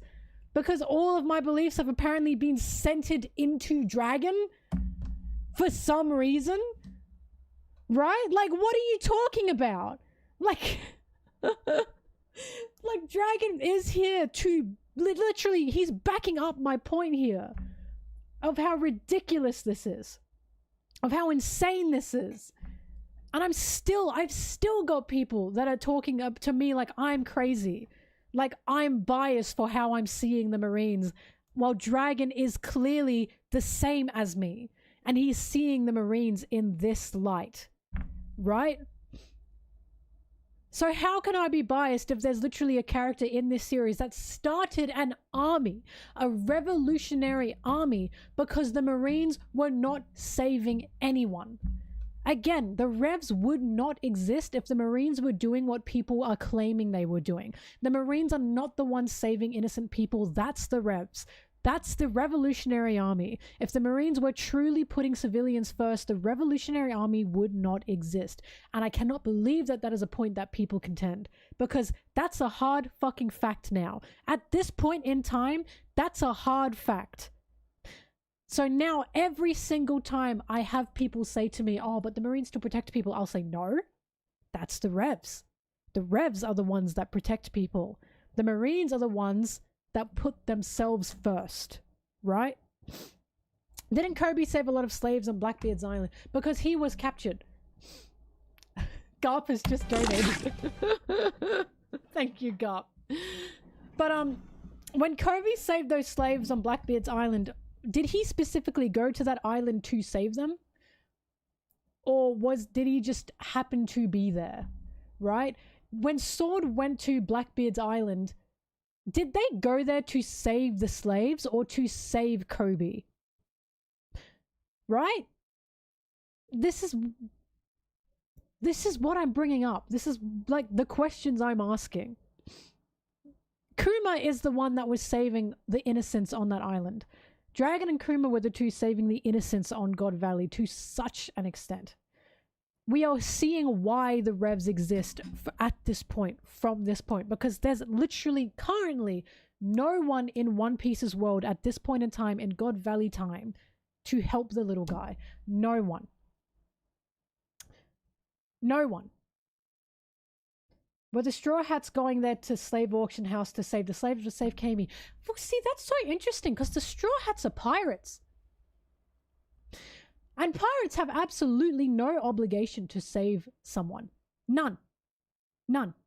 Marines, however, on the other hand, have an obligation. See where I'm going with this? See how every time I bring up an issue of the Marines, someone says, well, the pirates aren't saving anybody. So the only thing you can contend with is, well, pirates aren't saving anyone. So you have just admitted to me, yeah, the Marines aren't saving anybody, but neither are the pirates. Okay, one of these two groups is here to allegedly protect people, to allegedly save people. And you are now contending those two on the amount of who doesn't save who, right? This is what I'm talking about. The Revs are the ones saving people. The Revs, they are the Marines that you guys want. They are the ones that you think are the Marines, basically, right? People think the Marines are doing what the Revs are actually doing, which is why it drives me bonkers. Why does Blackbeard use slaves? I mean, even Blackbeard is here because no one saved him. So this is what I mean. Every time, or nearly every time we see a villain in One Piece, they have been shaped due to the world at large not protecting them, not helping them, not saving them, right? That tends to be why they exist. And once again, it's because there is no one to save them, even when they were civilians, even when they were common people. And like someone in this chat just said, Law's a fantastic example. The world is fucked, yeah, and the world is not any less fucked with the Marines in it. The Marines, the world government to the Marines are a direct pipe to piracy. Right? The Marines are actively ostracizing people. They are actively oppressing people. Robin wouldn't be a pirate right now if it were not for the world government and the Marines. She would just be a civilian. Just a person who's trying to research history. But they labeled her a devil child because she was a little girl that wanted to research history. She had Marines chasing her down, trying to kill her as a child. Law, for fuck's sake, is another example. Like, he's one of the biggest examples in my opinion, because Law hated Marines. He hated them. Law was a little boy, a little sick boy, and he hated the Marines. A little sick boy hated the Marines. What was Law possibly doing that made him a target of the Marines? They were actively oppressing him due to who the Marines follow. If any Marine found out that Law had white lead disease, they would have been ordered to fucking shoot him, because that's what they needed to take out. Right? He had a disease. Bonnie was a child and was being threatened and chased by the Marines because she was the daughter of Kuma. I don't know how much clear this can be, how more clear this can be. But it's like, yeah, the world's fucked. Everything's fucked. And the Marines are certainly not unfucking it, are they? The Marines are actively causing a lot of problems due to them following orders from the people fucking the world. And then you have the Revs that are actually trying to unfuck the world. Like, they are genuinely trying to unfuck the world. That's what Dragon is trying to do. He's really trying to do that. He's trying to take out the world government because he knows the world government is the root source of the problem. When people are like, oh, but Dragon doesn't want to fight the Marines, because he knows the Marines will not lead him anywhere. He knows fighting the Marines aren't going to do anything because they are not the root cause of the problem. They are just dogs. They are dogs who are taking orders from their owners, and their owners are the world government. What's the point of taking out the dog if you're not going to take out the owner? The dog can be rehabilitated, right? I do believe the Marines can be fixed. I do believe that. I think that's what's going to happen. But they can't be under the system that currently exists, which is why it is insane to see Garp saying, oh, who's going to protect the Marines? Who's going to protect the little guys? Who's going to protect the grunts? They can quit. They can quit. Like, they can quit. I don't understand. It's a job. Like,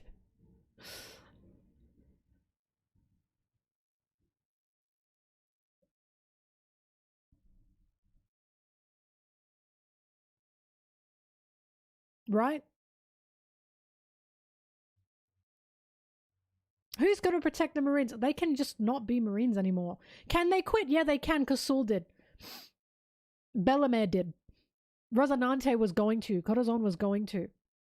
They can quit. It's just, it's so frustrating. It's so frustrating because I can see a way Garp can actually help, and he's not. Vince Smoke Judge wanted to get support from the world government, and how did he go about that? He doubled down on being a cunt. Vince Smoke Judge did get support from the world government. He was a nation. I don't understand where this conversation comes in, but Vince Smoke Judge did get support from the world government. Right? Vince Smoke Judge was recognized as a nation under the world government. You can't quit the Marines without getting fucked too. Yeah, and that's how they pull you in. I said the same thing. I've made that same point. That the Marines do nothing for you. You have to ride or die by the Marines, or they do nothing for you. And again, that's why it's so fantastic. It's so great that we have Dragon. Howdy do, boys. It's fantastic that we have Dragon here to show us what one will actually do with their beliefs. What someone actually caring about the common person will do. You don't want to be a Marine anymore? Fine. Go to the Revs.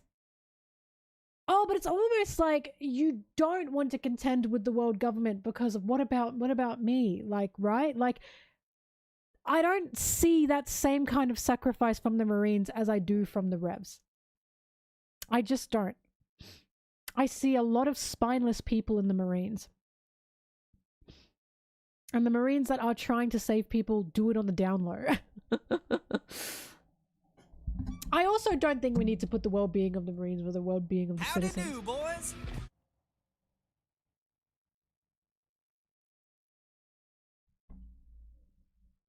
But, you know, a lot of people just won't agree with me. And the reason a lot of people won't agree with me is because so many people are stuck on the idea that the Marines are good. They're so stuck on it. And it's so strange that they're stuck on it because from the get-go, we saw the Marines are a problem. That's how bizarre this is. That's why it's so bizarre that this is even a head-to-head, like, we're butting heads conversation. Right? Because the very, very start of One Piece showed how Marines are an issue. How Marines are a problem. How Marines get power hungry. And they oppress or ruin the lives of the common person. And yet I still get people going, oh, but pirates are worse. We saw just as many bad Marines in the beginning of the One Piece arc as we did bad pirates. And it's like, how in the world is this still a conversation that we are having due to people refusing to see the issues here? Like, again, I'm not saying pirates are the ultimate good of this world, because it's almost like Oda writes more black and white than that. It's almost like Oda isn't saying, like, that pirates are the ultimate good here. It's not like he's saying pirates are the answer here. That's not what he's saying. That's not what I'm saying. I'm saying that the Marines as a party are pretty fucking bad. They're pretty bad. Right? Yeah, Smoke is the exception in his introduction. He made that quite clear. Although in saying this, the Revs are clearly here due to all of this. Again, the reason I don't get it is because the Revs only exist, like, they exist because Dragon saw the issues in the Marines and he was like, nah. Like, he's pointing a gun and saying, did you know what we were aiding? Oh god, I love Dragon. I just don't get it. I don't get it. I don't get it. I don't get it. I don't get it. Dragon is like a runt. He's a runt in the Marines, and yet he's still doing more. You know? Oh. Alright. Now, I don't know. I think people are really he's a when I say a runt, I mean like it's like military. Like dragon's just your regular Joe Marine. I'm done reading. I'm frustrated. It's especially frustrating when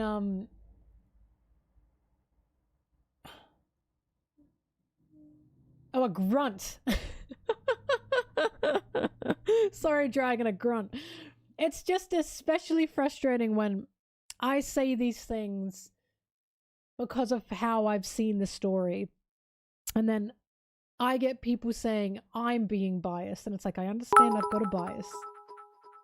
But you're also being biased. It's so funny and naive of how Kobe was saying, "We won't hurt you or your island, Hancock," knowing full well she'd be subjected to hell by the government regardless, even if Kobe knows deep down. Yeah, and Kobe saying to Blackbeard, "We don't bargain with pirates." That was also false. That was also not true. Yep. Yeah, no, exactly that. Again, it's ignorance. It's just ignorance. But it's crazy that people say to me, I'm putting my own beliefs in One Piece, and then they say, and here's why the Marines are good. And it's like, yeah, look, I have a bias. We all have a bias, but at least I'm not defending the Marines' actions. Like, it truly gags me. It really does gag me. It's just I've said it before, I'll say it again. Oda writes propaganda so well that people in the real world fall for the propaganda within One Piece. They fall for it. They have fallen for this Marine propaganda so well that they are continuing to defend that the Marines are a force of good. And I would not argue that the Marines are a force of good. I don't think they are. Not like a huge force of good. I'd just say they're dogs.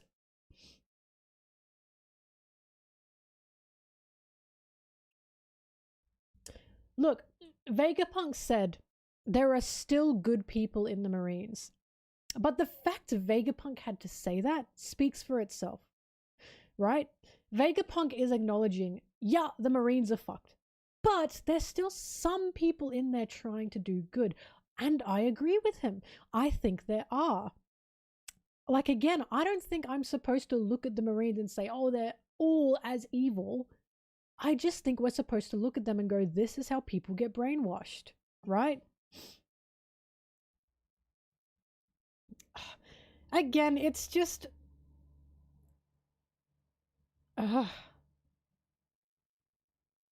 it's just driving me nuts. It's so driving me nuts. The reason it drives me nuts to the extent it does is because I told you guys, when I talk about the Marines like this, I get people acting like I'm crazy. And it's like, how am I crazy when I'm the one that has watched them chase down and kill pregnant women? Like, it's just insane. That's only some Marines. Okay, and it's only some pirates. Like, what? Ugh. They're wonderful for world government propaganda. But yeah, all I'm saying is this is why it's so important to think about what we're reading, because it's so, in my opinion, it's so clear that whenever Oda writes a character who is bad or is villainous and we see their backstory, we see why they've ended up where they end up, and it tends to be due to the systems that be. And those systems that be are world government marine systems. Right? It's very rare that we get a villain that's a villain because of what pirates have done to him. In fact, I can't think of one.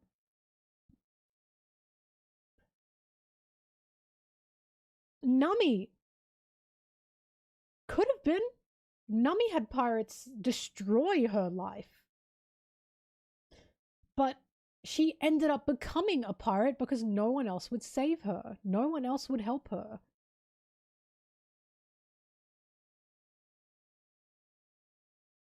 I can't think of a single villain in One Piece that is currently a villain due to what pirates have done to them.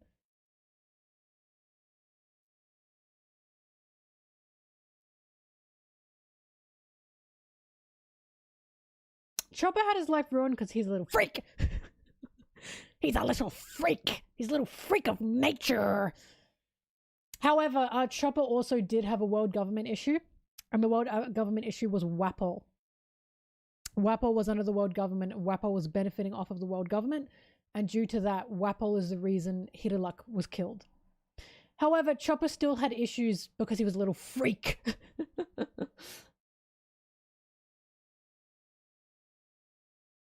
Hang on, wait, no, this is good, this is good. Hello, first time chatter. The thing that makes me confused now is why Imru didn't find a way to kill Garp and blame it on pirates or something, since Garp not only acted directly against Imru, but also knows that Imru was kind of above the 5 elders. Do you want to know why? Because Garp is a perfect little propaganda tool. That's why. Because they needed a Marine in that moment to call a hero. And that was Garp. I've said this, some other people have said this. I'm pretty sure I'm not the only One Piece YouTuber that have said this, but Garp is the perfect propaganda tool for the world government. Just perfect. Perfect propaganda tool for the Marines. He sits down. He does what he needs to do when they tell him to do it. And he obeys. He's their dog. This belief that Garp doesn't follow orders is such a lie. Such a lie. Because if he didn't follow orders, he would have saved Ace. Garp is so lost in the Marine stew, in the soup, that he couldn't even save Ace.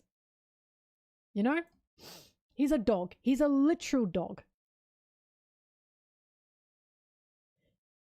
Anyway, someone else had a question.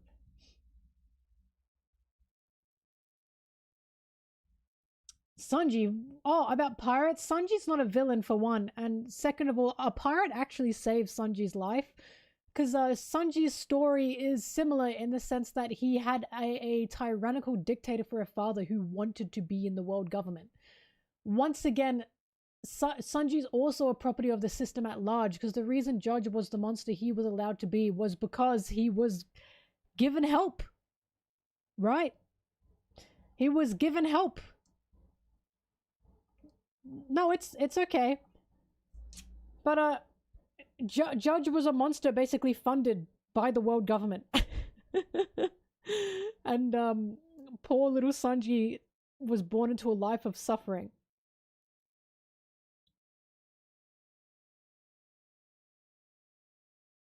Why not elevate one of the idiots as Garling? Whoops. Why not elevate one of the idiots as Garling, or maybe even one of the elders, or rather catch a sailor who was trying to make a name for himself to be able to mold this rookie into something even better than Garp, considering Garp already had his strong opinions. Well, because Garp punched a elder and still didn't leave the Marines. Right? I think if you have someone punch their boss and they still stay, you've got a good little propaganda tool there. You've got a good little brainwashed little soldier there. I'll stay, right? Like, it's not like he was dragon. It's not like he was dragon. What? Sorry, what? What am I ignoring? Guys, hang on. Wait. I don't ignore things. It's because I don't see things. A lot of you are saying a lot of things. Like, there's a lot of chatting going on. What am I not seeing, Sky? I'm sorry. Translation notes. Okay, yeah, give me the translation notes. You need someone respected by soldiers. That's Garp. Yep. Yeah, guys, I do not actively ignore anybody in these streams. I genuinely just... There's so much talk happening. Also, I have a lot to say.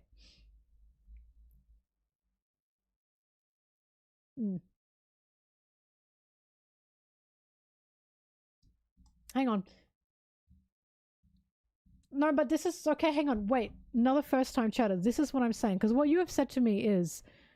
Garp knows this and wants to stay with the Marines to slow down the corruption and try to guide the new generation to be good and not brainwashed. He cares for the people who join the Marines to do good like Kobe, and Garp doesn't want Kobe to be corrupted. Kobe has been corrupted. This is what I'm saying. So Garp wants to help people, but he's not telling them the truth. If he didn't want Marines to be brainwashed, why is he not telling them the truth of what's going on in the Marines? Why is he not telling them the truth of what he has seen and what he has done? Right? Kobe has been brainwashed. Kobe's been brainwashed. He's been brainwashed because at the end of Full Lead, at the end of the whole Blackbeard thing, Kobe said, sorry, Luffy, I gotta stop your dream. Kobe knows more than anyone how important Luffy is. Not only that, Kobe saw firsthand the Marine issues. And yet, Kobe seems to think the Marines would never bargain with pirates. It's very bizarre that Kobe saw someone like Axehand Morgan and has been within this system, even was aided by Law and Blackbeard on Rocky Port, I think it was, said to Boa Hancock, oh, we won't hurt you. And he's like, the Marines will never bargain with pirates. He's been brainwashed. Like, he's ignorant too. He's not thinking as an individual either. Okay, sorry. Boys? Let me read Sky's thing. Firstly, polo apparently means pineapple in Cantonese. That's okay. That's fantastic. Macro pineapple. Second, Dragon's line to his superior was the same wording in Japanese as Luffy in Enies lobby when Luffy said, bring it on. Was it?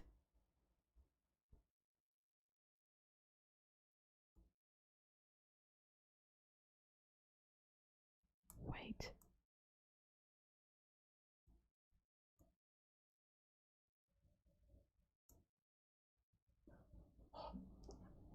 God, I love Dragon. Oh my God, I love Dragon.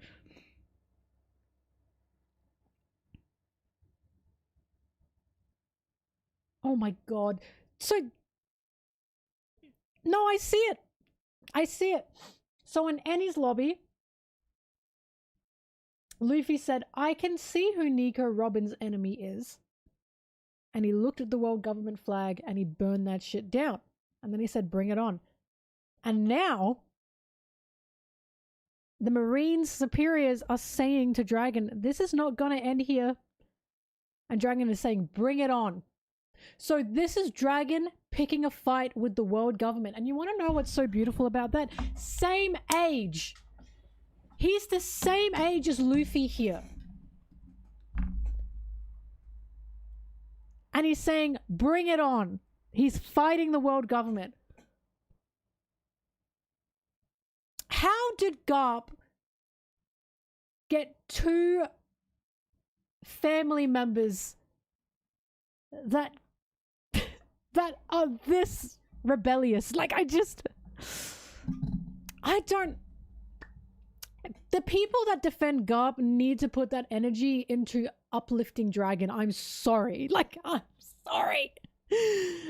I'm sorry. Why in the world would you want to defend Garp at this point when you can defend Dragon instead? Like, that's what gets me so bad. Between these two characters, I'm seeing the cooler character, and it's not Garp. Like, it's his son. Wow. At this point, Luffy acts more than Dragon than Garp. Yeah, good. In fact, Luffy always acted more like Dragon, because Dragon was a rev. Dragon wasn't a government fucking dog. Like, right? Sorry, there's one more.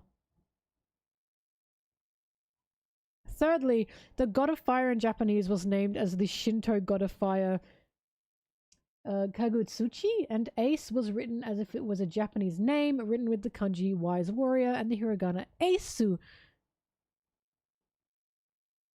That's fun. I'm not really sure what to do with that, but that's fun. No, the dragon one, you should have saved the dragon one for last. The dragon one fucking rocks. Wow. Shoot that flag. Dragon is so fucking cool. You know what I love about being a Dragon fan? That with each chapter that we've gotten in this area, I keep winning. What's great about being a Garb criticizer and a Dragon fan is I keep winning currently. I keep winning. I keep winning. And I know I'm not loony about it. I know I'm not loony about it. Because I get to say to a Garp fan, bro, your guy stayed with the Marines even though they helped a genocide. Bro, your guy let Ace die because he prioritized the Marines. Well, a Dragon would never, he'd never do that. Dragon would never be, not condone, but would never be silent to genocide.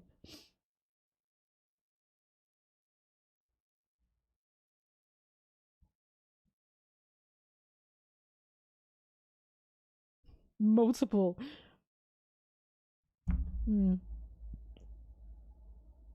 It's interesting that the conversation that I thought was going to happened between Garp and Roger instead of Dragon and Garp. It's still possible that Dragon and Garp are going to have a conversation.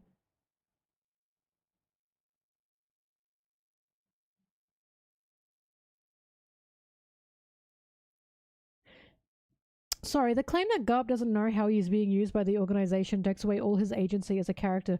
Your defense for Garp removes the reason. Your defense for Garp removes the reason. Your defense for Garp removes the reason you like Garp. Oh!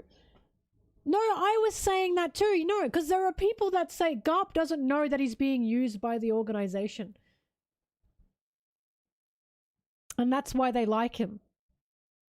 And you're right. You're right. That's them removing that them saying Garp doesn't know. So if he does know, but he does know.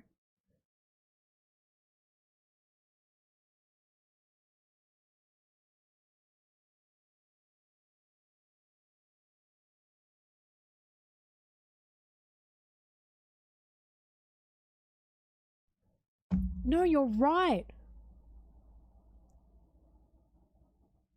So these people are basically saying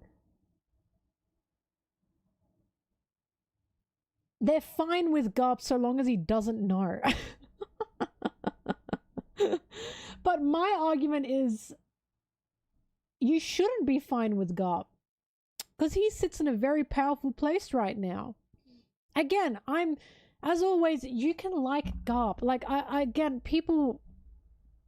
Garp's fine if he's ignorant, right? And my argument is Garp's actually not fine if he's ignorant, right? My argument is that's a problem if he's ignorant. But no, you're right.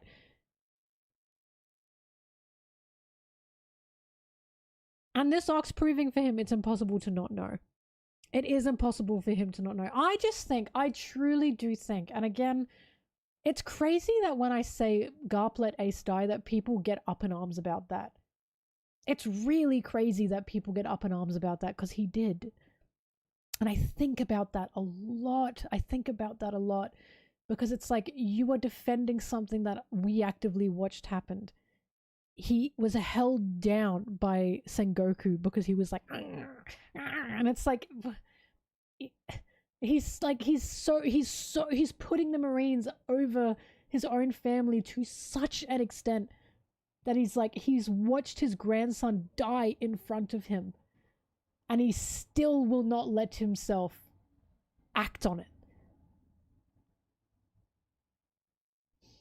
And the reason the line in this shakes me up so much, it makes me laugh to the extent it does, is because, again, I just think this makes Marineford look worse.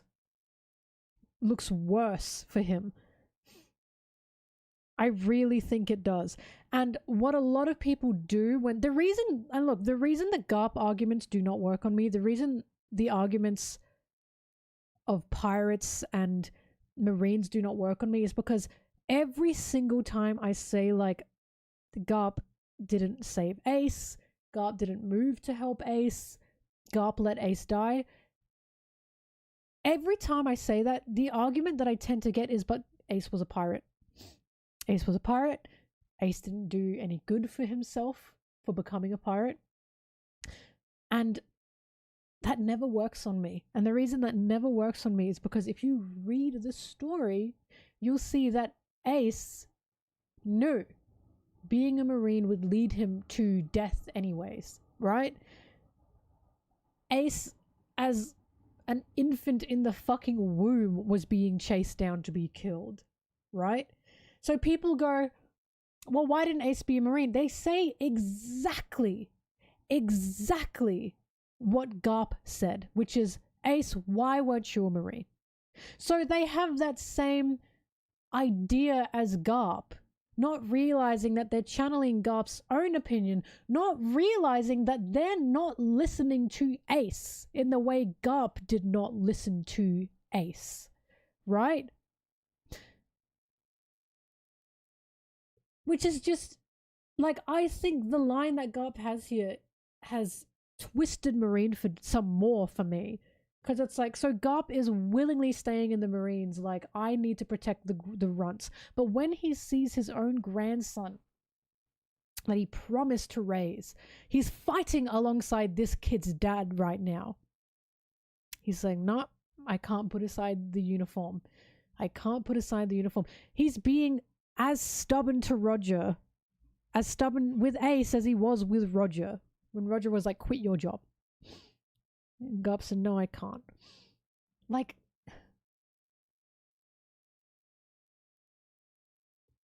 the craziest thing is the only time the Marines really get...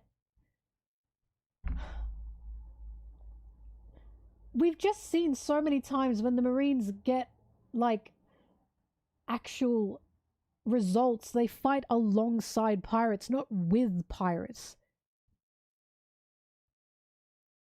Even the warlord system existed just for that.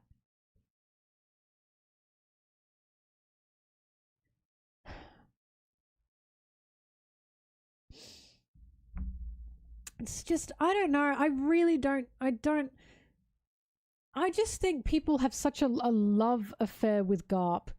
Such a love affair with Garp that they really cannot stand me bringing up his ideology that is broken and flawed and leaves non-Marines left for dead, basically. It leaves non-Marines in the dust. I think that's why they get so upset when I talk like this about Garp, because they think Garp's a good guy. And I do think he is. I think in his heart he's a good guy. I think he's a good guy. I think he has good intentions. I just think he's in the wrong place.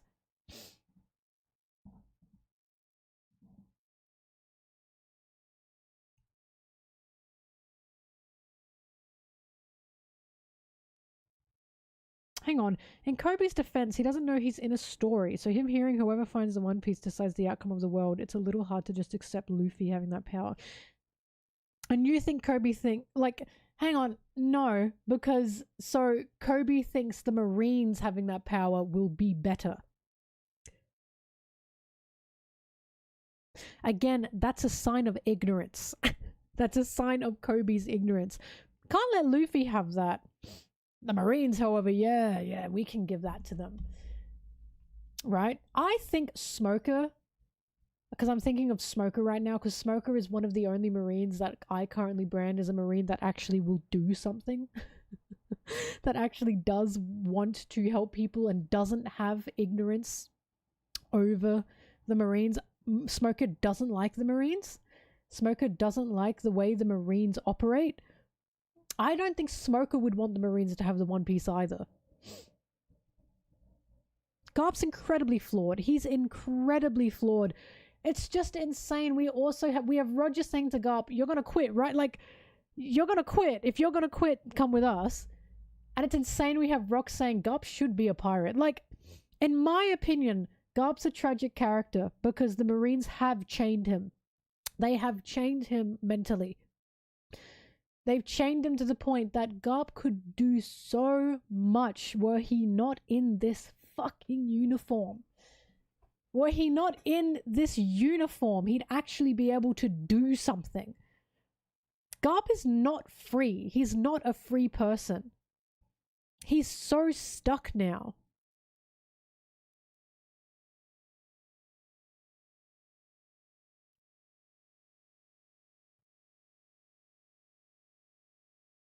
You don't understand why Kobe idolizes the Marines more than Luffy? Because Kobe has been raised in a world where they say the Marines are the good guys. That's about it. In the same way that we are raised in a world, the military are the good guys. The military help us, they save us. It's the same thing. Like, because Kobe is raised in a world of Marine propaganda, basically. It's the same. Like, this is what's going on. Also, to be fair, Kobe was taken by Alvida, right? But even before Alvida, Kobe wanted to be a Marine. I'm pretty sure we knew that.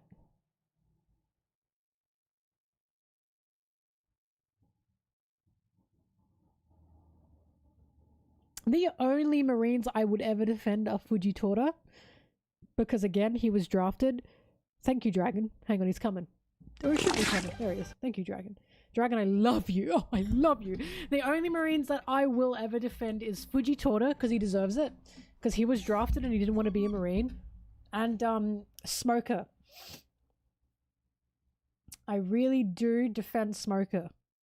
We have watched him more than once side with pirates to help the common person.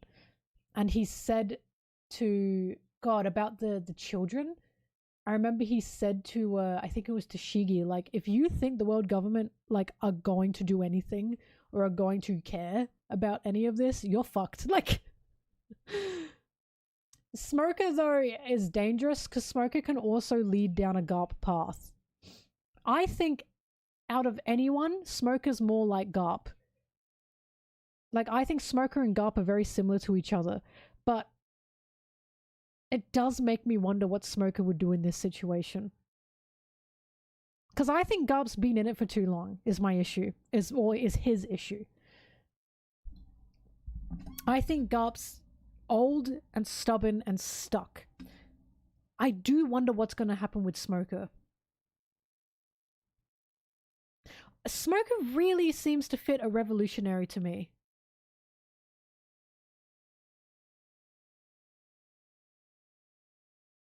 Oh, did Smoker say that?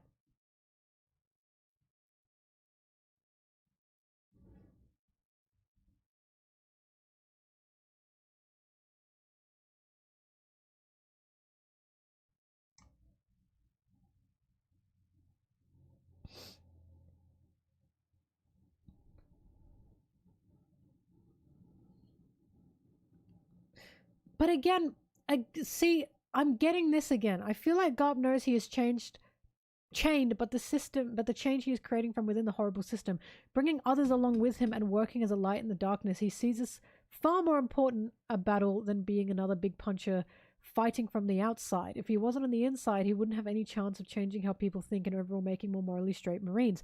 But again, here's the issue. He's not telling them the truth. What has he done? Exactly. So, because here's my argument.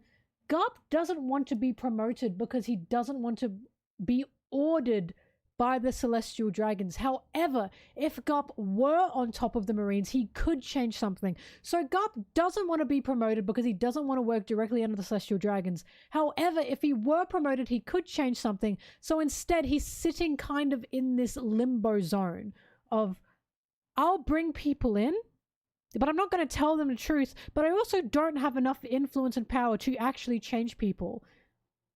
To actually change, like, what's going on here. Because again, we have watched Kobe just lie. He's just straight up lied about, like, things the Marines do and what the Marines will do to someone, such as Boa Hancock saying, we're not going to hurt you. Yeah, the fuck they are. We're not going to do anything to you. Yeah, the fuck they are. Like, we don't bargain with pirates. Yeah, the fuck you do. And again, the two Marines that Dragon did bring into the system, that Garp did bring into the system, Dragon and Kuzan both left. You know why? Because Garp lied to them. Garp didn't tell them the truth. I don't know about Dragon, but Kuzan. Kuzan could have used that genocide heads up. Whoa. Kuzan could have been told, by the way, just letting you know, sometimes we get busticles from the world government and sometimes we act them out and sometimes that means killing a ship full of innocent people and children. And maybe, just maybe, Kuzan would have been like, oh, I don't think I want to be a Marine anymore. Like, but holy fuck, he sure did get a shock when he was at O'Hara. And he had to watch that happen. Right? So Garp is bringing in good people to make them good Marines, isn't telling them what they are actually fighting for, what they are actually aiding, what they are actually doing, and then they leave. That's not why Kuzan left. That is one of the reasons why Kuzan left. Kuzan wanted to change something. He disagreed with the Kainu for how the Marines were being run. And why do you think that is? Where do you think he got that disagreement from? Because through his time of being a Marine, he saw shit like O'Hara. And he saw what someone like a Kainu was doing. And through the time he was a Marine, he was like, something has got to give. Something has got to change. And that's why it's like Garp wants to work on the inside, but he doesn't want to get to that point of power to be able to change anything. Instead, he's silently sitting there, silently trying to change things, and silently failing, mind you, like 2 times over. I don't know what's going to happen with Kobe, but it might be 3. But why do you think he's so desperate to hold on to Kobe? Because Kobe is one of the only Marines now, like one of his only attempts that's actually working to an extent, ... Howdy do, boys? Kobe's a good little guy, but the only reason he's a good little guy is because he is ignorant and blind to what the Marines are doing. Why didn't Garp tell them, oh, it's simple, I can give you the truth? Garp didn't tell them because they would leave. Like, Kuzan was like, what? Because listen, if you joined an organization being told you're going to save people, and then someone in that organization said, by the way, sometimes we kill innocent people, like hordes of them. Sometimes we commit genocides. Sometimes we are the ones that transfer like slaves. Sometimes we are the ones that have to protect the celestial dragons and the slave owners. Just letting you know that. They probably would not want to sign up anymore. I fucking hope not. I fucking hope they would not want to sign up anymore. By the way, sometimes we kill innocents. Okay. Like, of course he's not going to tell them the truth, because then how can he get anyone to join otherwise?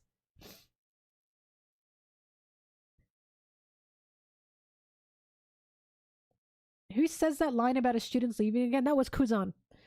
Kuzan, that was the student saying that. Kuzan said something like, how interesting. The ones that you are raising keep turning against you, basically. Isn't it strange all your pupils turn against you? Yeah. Exactly. And again, Kuzan's another direct result of the Marines creating pirates, basically. Kuzan is a pirate because of the Marines.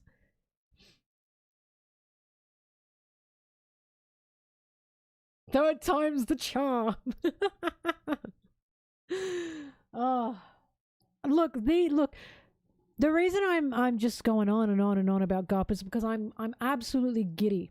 I'm absolutely giddy about this because we are watching Garp do the literal bare minimum of helping people, and we keep cutting back to Dragon, who is weaker than Garp, lower rank than Garp, doing everything he can to help people, being radicalized, revolutionized by what he's seeing. While Garp is like, I can't quit. Like, do you see what I mean? And it's like, if Oda didn't want me to think these things about Garp, if he didn't want me to question Garp, why would he put Dragon in these same scenes? Why would he have made God Valley the place that Dragon is revolutionized, that Dragon picks a fight with the world government, if he didn't want me to question Garp? That's my argument here.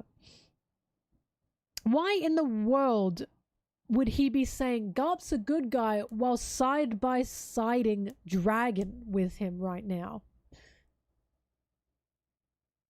Throwing hands with Imu is the bare minimum. Yeah, if you're throwing hands with Imu, it's because a bunch of Marines got killed and not a bunch of slaves. Yes, I would call that the bare minimum. Go back to the chapter where he actually threw a punch at Imu Saturn. It's because he watched a bunch of Marines get attacked. Before that, he was being held back. Right?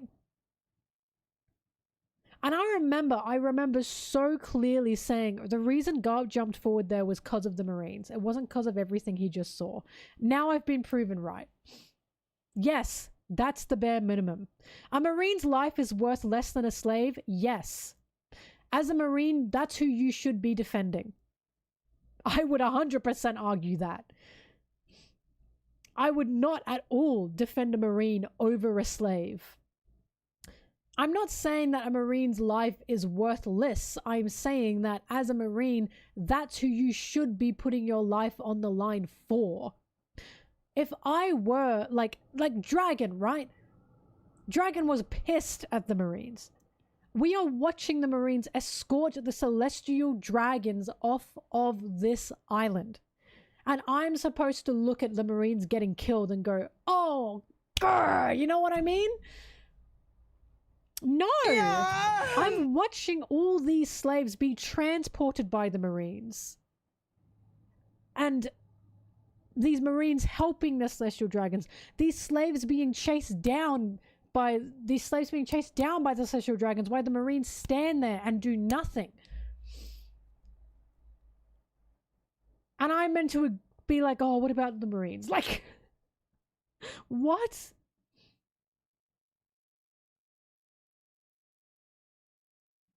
And even then, the Marines were not bringing the slaves amongst their ships without Dragon pointing a gun to their head. Yeah, I think Rox is dead. I think Rox is very much dead.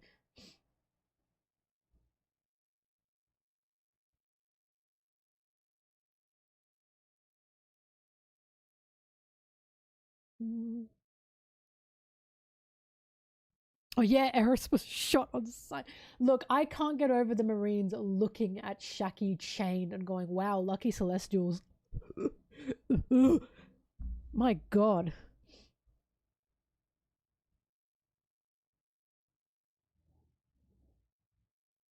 If a bunch of people leave because Garp told them the truth, then he himself would be terminated or monitored all the time. And even if he can make people leave the Marines, how many people would leave before the higher-ups step in?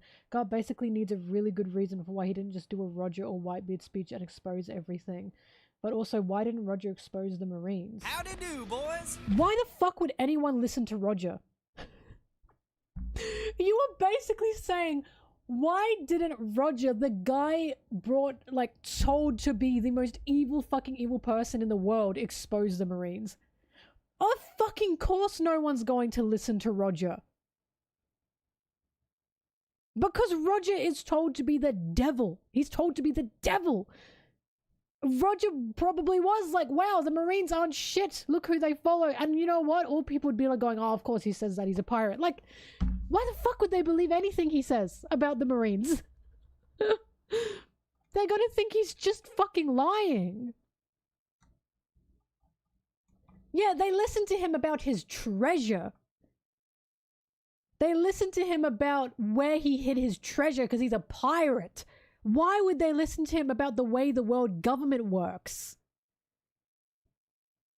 If Roger said the world government is evil, the Marines are evil, people are going to be like, well, yeah, he's a pirate.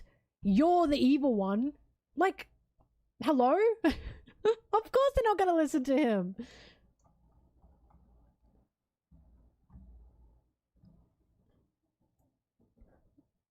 And also, Garp has a good reason for why he didn't do a good Roger or Whitebeard speech and expose everything. It's because he's brainwashed. It's because he's brainwashed. It's because he's a dog. It's because he's refusing to see it. Like, what I think you're saying is he needs a really good reason. No, he needs a really good reason for you to argue that he's still the good guy here, right? That's what he needs a really good reason for. But within the story, within him being a complicated and complex, morally grey, black and white character, we have that reason. And it's because Garp still seems to believe pirates bad. Marines need good Marine need protecting. That seems to be the reason. It's because Garp still has this belief of yucky pirates over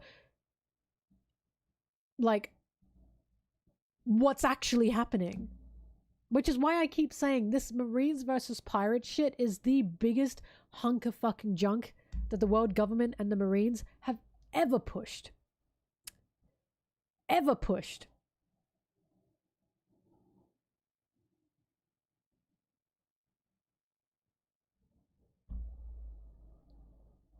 Garp didn't actually know about the God Valley thing, but now he does. Now he does. And he's still a Marine. Anyway, yeah, sorry. It's just, I know people are going to still be like, oh, but with Garp. And it's like, again, I think he's got good intentions, but he's just in a horrible place. I don't think he's evil, but I don't think he's exactly the best. Like, I don't know. I can't defend a guy who just let his grandson die and was like, hold me down when he got killed. I just can't defend a guy like that. I just think he's a bum. I'm sorry. Like, I just think he's a bum.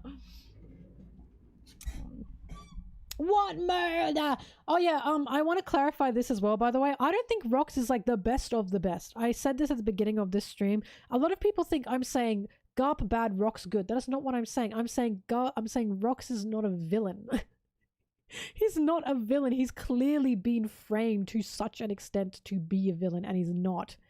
And of course he would be framed like that because he fucking snuck into Imu's room. He snuck into Imu's room. Of course they're gonna push him as the most fucking monstrous evil guy ever. He got in Imu's room and Imu was like, fuck is this guy? Like, now we have to expose him and make everyone think he's evil. Again, I don't think Rox is fantastic. I don't think Rox is a saint, but I know he's not a psychopath murderer. I know he's not fucking evil.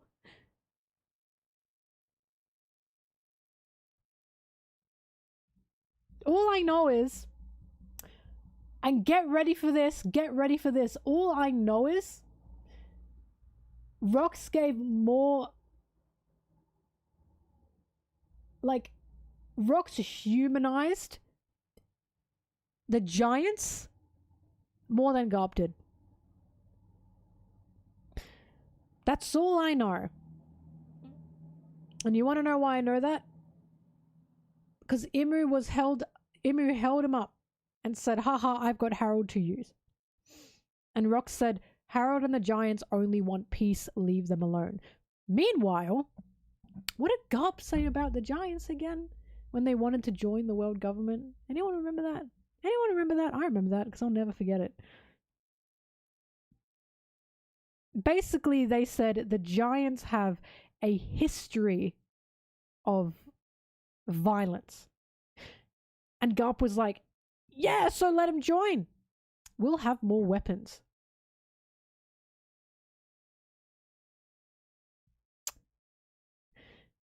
So people want to get on my back for saying Rox was not a bad guy because I can see that he actually cared about people and the Giants. And then they'll also get on my back when I say Garp's kind of an ignorant bum. He's kind of not really caring about, like, the common person. Even though Rox was the one that humanized the Giants, and Garp was the one that said something that totally objectified them. Totally objectified them. Turned them into nothing more than weapons. Didn't even think about them as living people that just wanted rights. Was just, nah, we want more weaponry. Right? And I cannot believe how many people gloss over that. I really can't. Because that is such a disgusting thing that he said.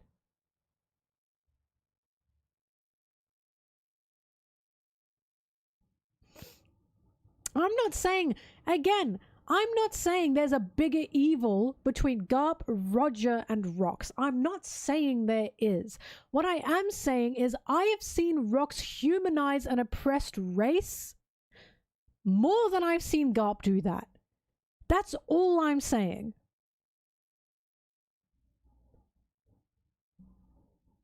I watched Garp objectify a race into weaponry while watching Rox beg for them to be left alone because they just want peace. I'm not saying there's a bigger evil here, but I am saying there's someone here who seems to care more about humanity. And it's like crazy that even that I'm being contended with when we watch that happen. You know? Oh yeah, and Harold's about to die. Yeah.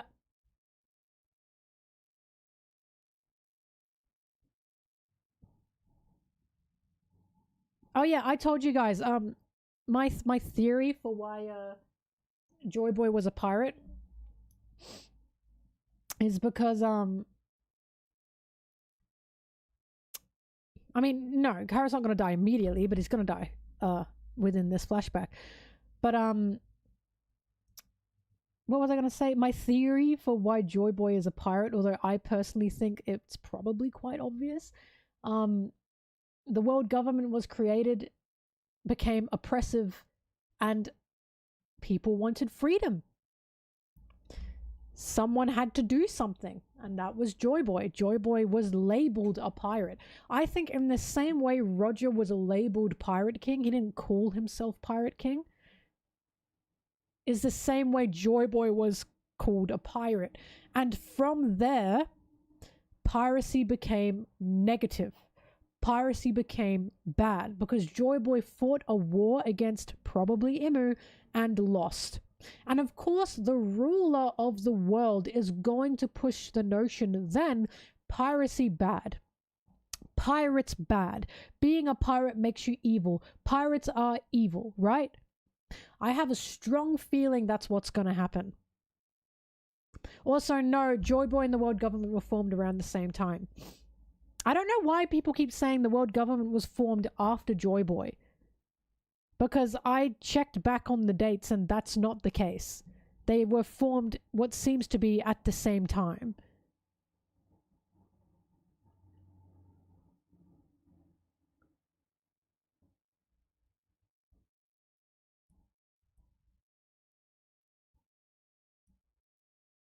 The 20 Kingdoms. I checked back. I remember checking back on this because someone else said that to me. And then I checked back and I was like, no, it was the same time. And we must know it was the same time as well because Imu fucking existed. Like, we saw it in the... Imu existed and Lily probably existed.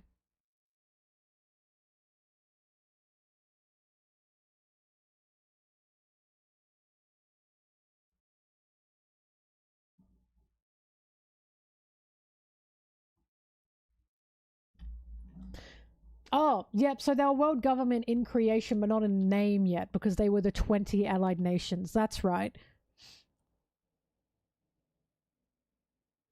That's right. That's right. But again, we know that Joy Boy existed because what, like, again, why in the world would Joy Boy have been in a war against what seems to be Imu in that mural?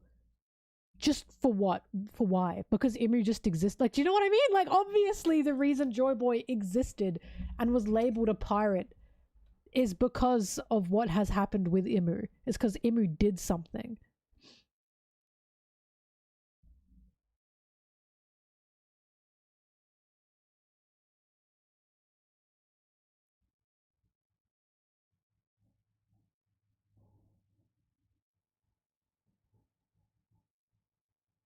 Each no. Anyway, so anyway, everything else, Rox had a fantastic story. This we rambled on and on, but listen, the reason I'm here and the reason you're here is because we're here to talk. We're here to talk, and whenever Garp's on the page, I'm going to talk about him simply because I just see the way he gets glazed to hell and back, and I don't think he deserves it. I don't think he deserves this type of glaze. Dragon deserves all the glaze that Garp is getting. All of it. And I will defend Dragon with my life. Anyway. Rox in this chapter is just so tragic. And I remember saying this last chapter, but now that we are really seeing the way Domi Reversi works, we're really seeing the way Domi Reversi affects people. Sub. We're seeing the way Domi Reversi works, is... I'm worried about Dorian Broggy. I'm worried about Dorian Broggy, and the reason I'm worried about Dorian Broggy is Rox and Roger couldn't break... Sorry, Roger and Garp couldn't break Rox out of this. They couldn't break Rox from this curse, basically. No, like, I'm sure Luffy can do something, but my thought process right now is, will Luffy figure it out now? Or is this something he'll have to figure out later?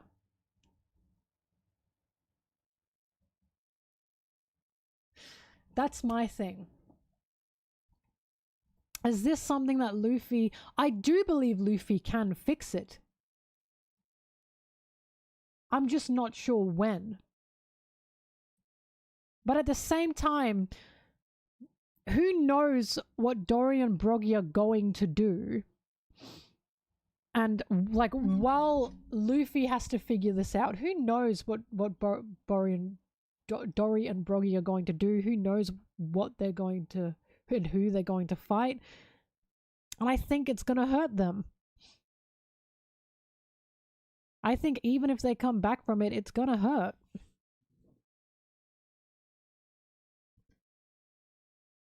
Why wouldn't Imu not span Domi Reversi? It's so broken. I guess we'll find out why.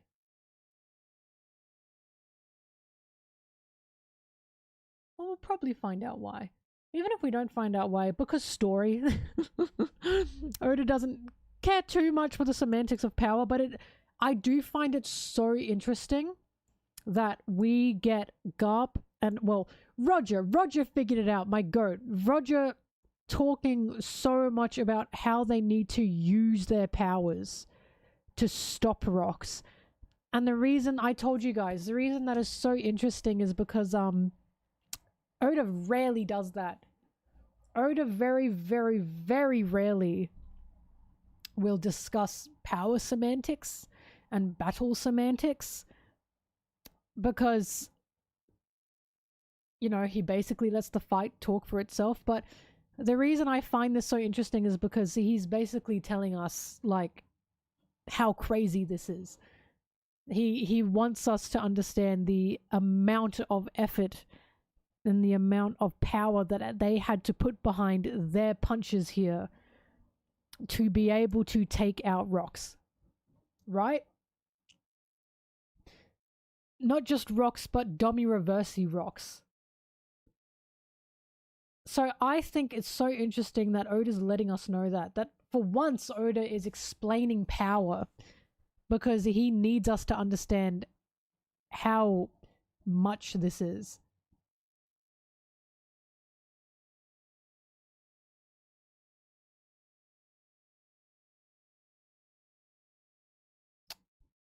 Because what did they say? Something about devil fruits?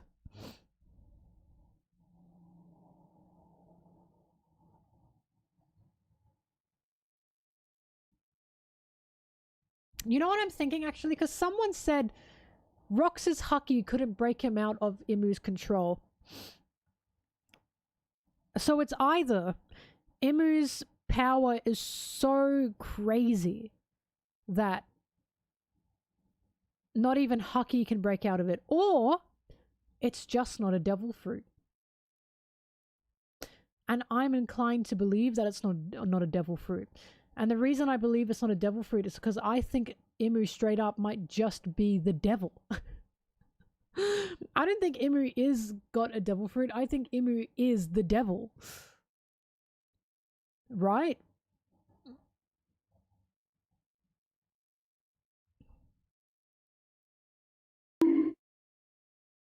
Oh. My biggest fear is later on, after we've seen IMU's power, is him using it against the Straw Hats. Knowing their bond and seeing any of them have to potentially fight each other scares me. Agree. That's what I'm worried about too. Because here's the thing. Oh, Luffy saves the day. They're going to save each other. Okay. It's not about the saving. It's about the pain in the middle. It's about the pain within it all. Right? I don't think a Straw Hat's going to die, but I do think it's going to be painful. No, okay, hang on. The Oda said a Straw Hat will die thing, that's taken out of context. Oda said that before Water 7, and Oda actually meant Mary. Mary was going to die. Oda meant Mary. Oda did not say that about like now. That's an SBS take. Be very careful. Look, sometimes I see people take SBSs or usually an SBS out of context, and it's like you got to think of where that, like when he said that, because that was the Mary. Do I think Luffy is going to die by the end? I used to think so. But I don't think so anymore. Because you know what I think? Because I was like, oh, but it's been foreshadowed. It's been foreshadowed that Luffy's lifespan is low, and that he keeps using up his life to like do more and be more. And I was like, it's been foreshadowed, he'll probably die. But I don't think so anymore. And the reason I don't think so is because I've talked about this. If Luffy doesn't want to die, he won't die. Luffy will always stand back up. And not only that, I think it would be incredible, and I can see this happening, that Luffy is so free that not even foreshadowing of the story can stop him. That not even him being told throughout the story, you're gonna die young because I've shaved all these years of his life, is gonna stop him.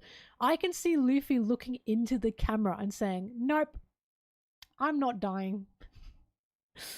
Do you know what I mean? Not even the narrative can stop him, basically. Like, I can see Oda doing that. Ever since Gear 5 happened, I went, fuck, now I don't know. Gear 5 just changed it for me. Because Gear 5 was Luffy actively rejecting death. Like, he said, I'm not fucking dying. Gear 5 did not just revive him. Gear 5, he awakened Gear 5 because he's like, I'm not dying. Like, that wasn't Gear 5 saving him. He unlocked Gear 5 because he fucking refused to go down. So I used to think Luffy was gonna die. Now I don't know. Now I can see Oda going either way with it.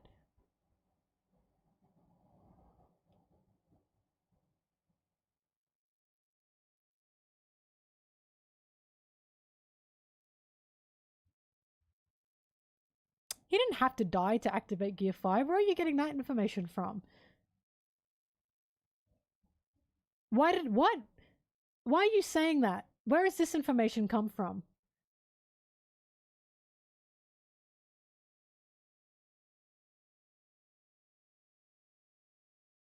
No. I know Luffy did technically like die, but he had to die to unlock it. That's what I'm saying. Where did you get that information from? That like the only way he could have awakened Gear 5 is if he died. I'm saying that's not canon, that information.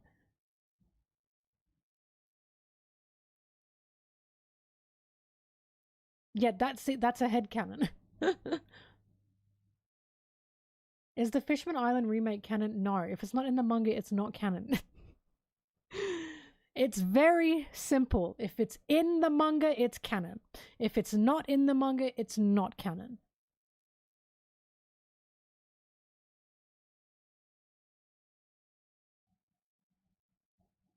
People said that after seeing Gear 5. Oh, okay. So it is just a theory.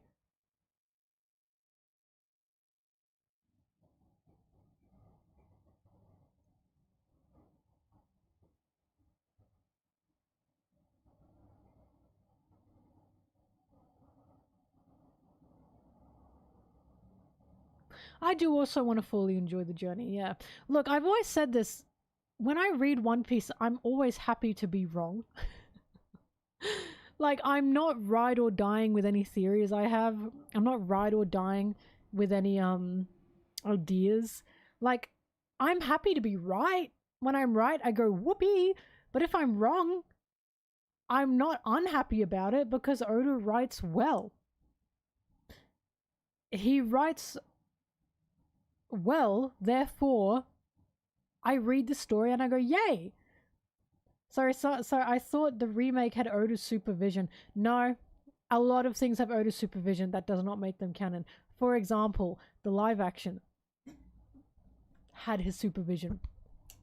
I'm not calling that canon. Holy fuck.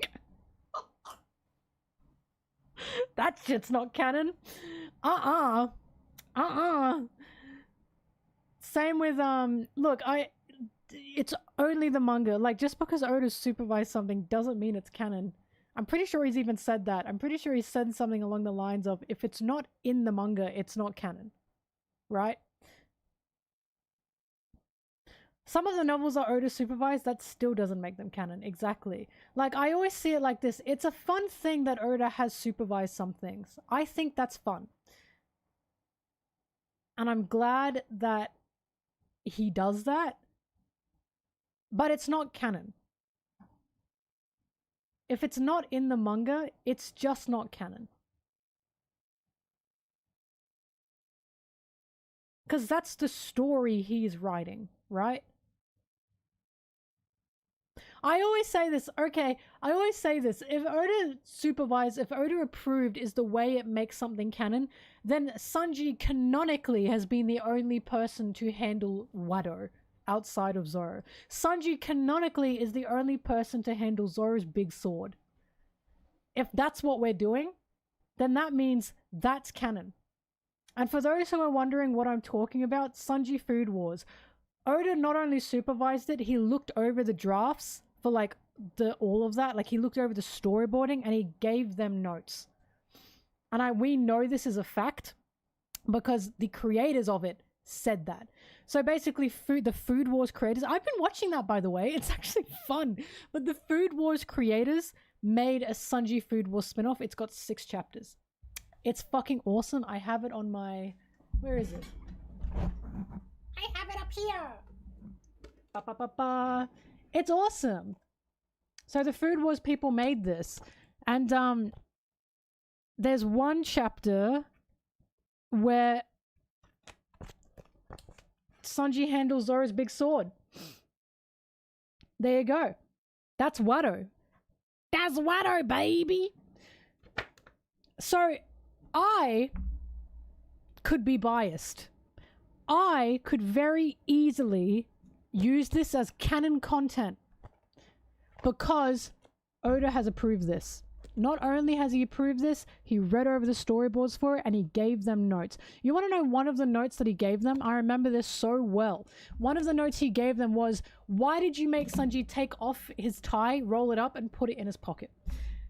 Because in the original storyboards, when Sanji was cooking... Hang on, wait. Oh, they made Zeph really attractive. When Sanji was cooking... Hang on, here. See this? In the original notes, in the original storyboard, they made Sanji take off his tie, roll it up, put it in his pocket. And Oda said, why the fuck did you make him do that? And they said, oh, because we wanted to show Sanji getting serious. So we decided to make him take off his tie. And Oda said, no, you dumb bitch. When he gets serious, he tightens his tie. When he gets serious about cooking, he tightens it. Make him tighten his tie. And they said, okay, yes, sir, Oda, yes, Mr. Oda, we'll make him do that. And then boom, he handles Zoro's sword. So there you go. So Oda gave them extensive notes on how to write this. I could so easily say this is canon. I could so easily do that, and fuck all of you, but I'm not going to because I stick by the manga. Yes, chef, exactly. Sorry, I kind of got into a little rant there. But, so that's what I mean. So it's like, every time someone says, oh, but Oda approved it, this is like my smoking gun. Oda approved it, especially when it's like someone that hates Sanji, or like a Zoro, like Zoro versus Sanji guy.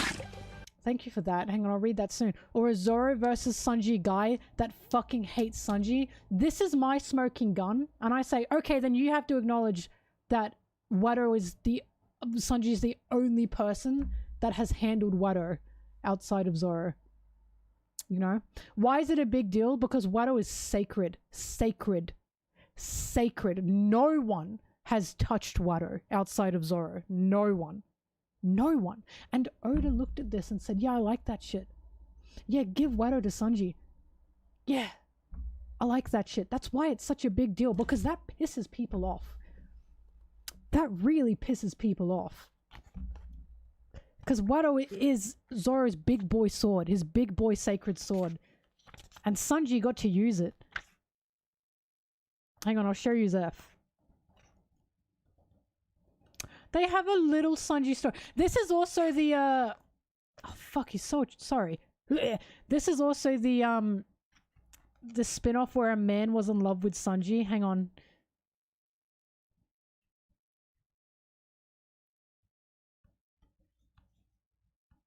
There it is. This guy. He's in love with Sanji. Can you see that? I know these Food Wars people are obsessed with Sanji. They made this man fall in love with him. And this man was like, oh my god, it's Sanji! It was so funny! Hang on, wait. Look, he's even got hard eyes! Hang on, can you see that? Can you see that? He like says, I cannot explain. Used Wado, not touched Wado. Like actually, like Zoro had gave his consent for Sanji to unsheath his sword. Anyway, what was I saying?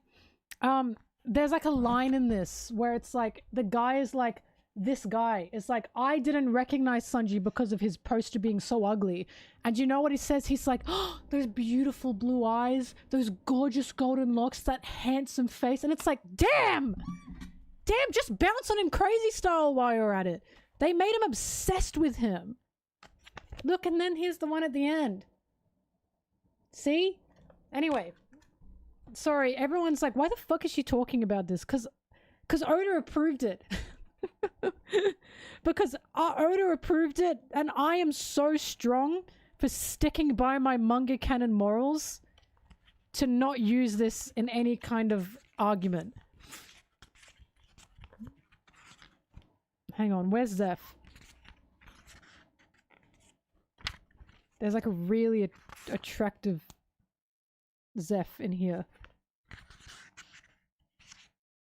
Where is he? Where is he? There he is. Sam! Who is this old man? Damn! I know, right? What in the Zeph Thirst posting is this? Please read this. It's really good. As a Sanji fan, this is Sanji fan certified. This is Oda certified, so it has to be Sanji fan certified. Hang on, there's more Zeph. It's so cute too. Oh my god. Hang on, so in this line, so like little Sanji, see he's a bab. he serves this, he's cooking, he serves this shit up. And then Zeph tries it, right? And then Zeph says, take this to the table, because in the previous page, they said Zeph doesn't allow food that he doesn't think is good enough out to the guests. So Sanji cooks his own meal for the first time, and then Zeph approves it, and look what happens.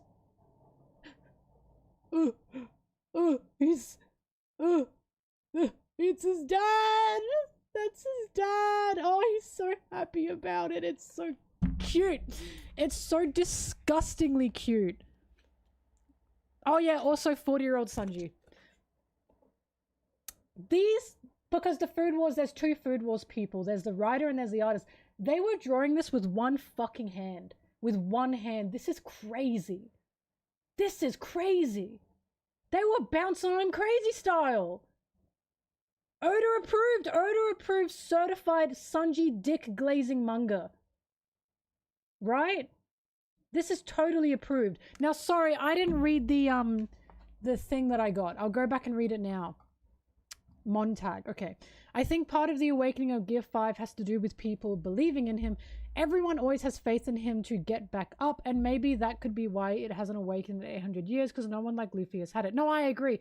I've always had the belief that Luffy isn't a child of fate. That's Shanks, by the way. How funny is that? Luffy isn't a child of fate. And the fruit that he has isn't just he got the fucking Deus Ex Machina fruit, right? It's that Luffy is the reason for why the fruit awakened. That fruit wouldn't have awakened without it being Luffy.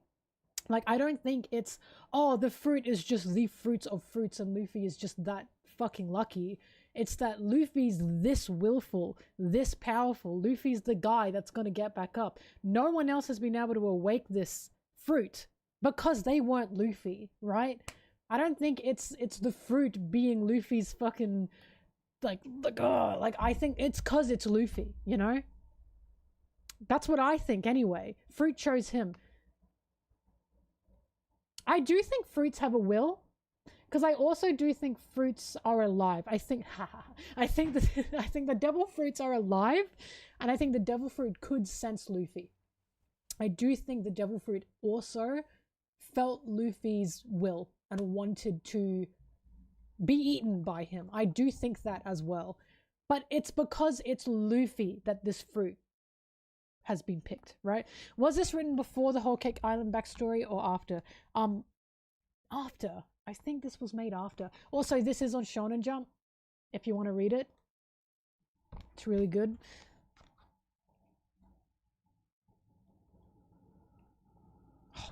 Oh, it is definitely after Whole Cake Island. Definitely, yeah, because they have a bit of Whole Cake Island in there, see?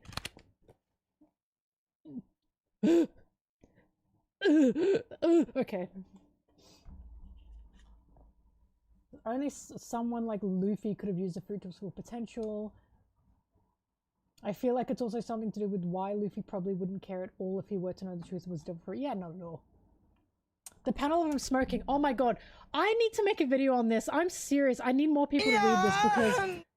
Oh, thanks, Kevy. Anytime I hop in stream, it's always about Sanji. Duh. Where do you think you are? You're in my house. That's like every time I go into church, we talk about God. Yeah, bitch. You're in my house. Of course we're talking about Sanji. Anyway, I want to make a video on this because I rarely make videos outside of the manga these days. But this one I think deserves it. And the reason I think this one deserves it is because I've never seen such a big love letter to Sanji like I have this. This panel alone, so sorry, spoilers. This is the final panel. Thank you for the sub. This panel alone at the very end has such an understanding of Sanji that I was not expecting. Like, they truly understand Sanji. Basically, what's happening in this panel is Sanji's picking fights with people. Hang on. There he is. He's like 14 or something here. He's still a bab. Sanji's picking fights with people. See? And we don't fight at the Baratier, sir. Sanji's picking fights with people. And then Sanji's going, fuck you, fuck you. And then he walks away. And then Patty and Kane say, what's going on with him? He's been picking fights more and more. He's picking fights more than usual. And then, who says it? Oh, no one says it. I was wrong. Oh no, Zeph says it. Fuck, in the very first chapter, Zeph says it. So, Zeph said... in the first chapter... Oh god, I love it here. Look at him! Woo! Zeph said in the first chapter, this kid's grown so much, he may have outgrown this little restaurant, is what Zeph says. Right? And then, at the very end here, Sanji's walking away after a fight and Zeph's watching him. And then Sanji thinks about the All Blue. And then we cut to, once I'm finally out of here, and then he's looking out at the sea as the smoke fades away his, like, All Blue dream. Right. I did not expect the Food Wars people to get Sanji like that. So, in the very first chapter, it's Zeph saying, Sanji is probably going to outgrow this place. He's probably outgrown this place. And in the very last chapter, we have Sanji outgrowing it. Because he wants to see the All Blue, but he's given it up for the Baratier. These guys understood Sanji. These guys understood why Sanji was stuck at the Baratier. Why he was so crazy at the Baratier. Why he was picking fights the way he was at the Baratier. Because he was frustrated, right? And that very last panel is such proof of how they get it. Like, this, in my opinion, this is like one of the best readings of Sanji outside of Oda I've ever seen. ever seen. It's just incredible. Not only that, but we also have scenes of Kamabaka Island in it too. And it's nice. Hang on. So we have when he was on Kamabaka Island. Oh god, he's so pretty. What the fuck? They were jerking it crazy style! They were jerking their shit when they were drawing this! What in the fucking god was going on? One hand, guys. One hand, I'm telling you. They said, we are going to make Sanji...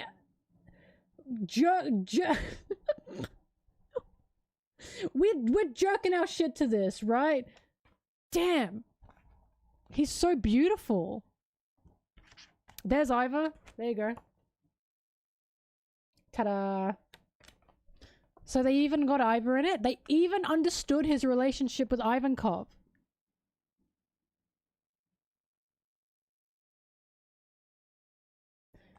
Then they have all the cooking.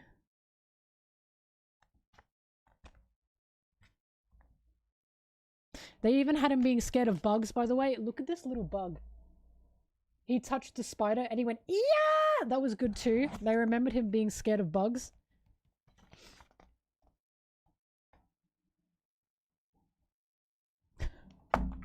Sorry, I forgot about this. This is Ivankov saying, come here, I'll spoon you.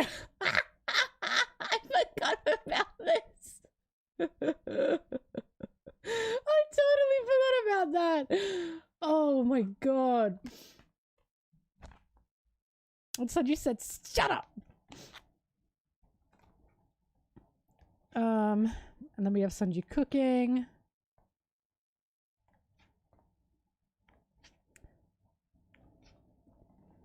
Here we go. So, Sanji cooked for all of the queens of Kamabaka Island. And there it is.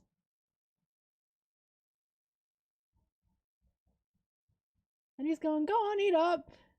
And they're like, oh, he's so cute. Howdy do, so boys. Cute.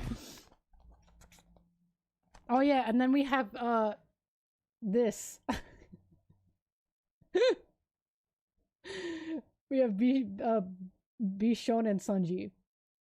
Beautiful, beautiful boy Sanji, isn't he? Shonen Prince. That's so shoujo, right? Please read this. Oh my god.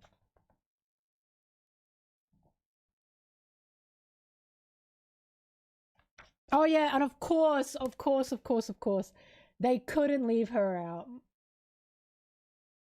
They just couldn't leave her out. There she is.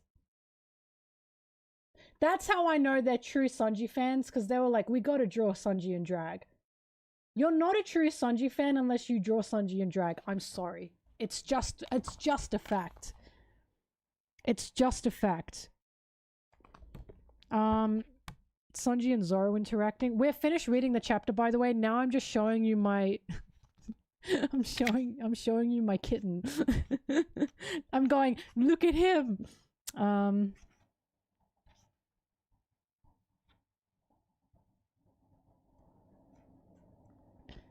Here's the Zoro thing. Hang on. This shit's crazy. Oda approved, everyone. So Sanji's trying to chop up a fish. Hang on. Sanji's trying to chop up a fish, but the fish keeps exploding on him because you need a specific knife and a specific cutting technique to be able to cut this fish. And then this guy, this random fucking bum, a Food Wars original character on the ship, basically says Sanji's a bum. What does he say?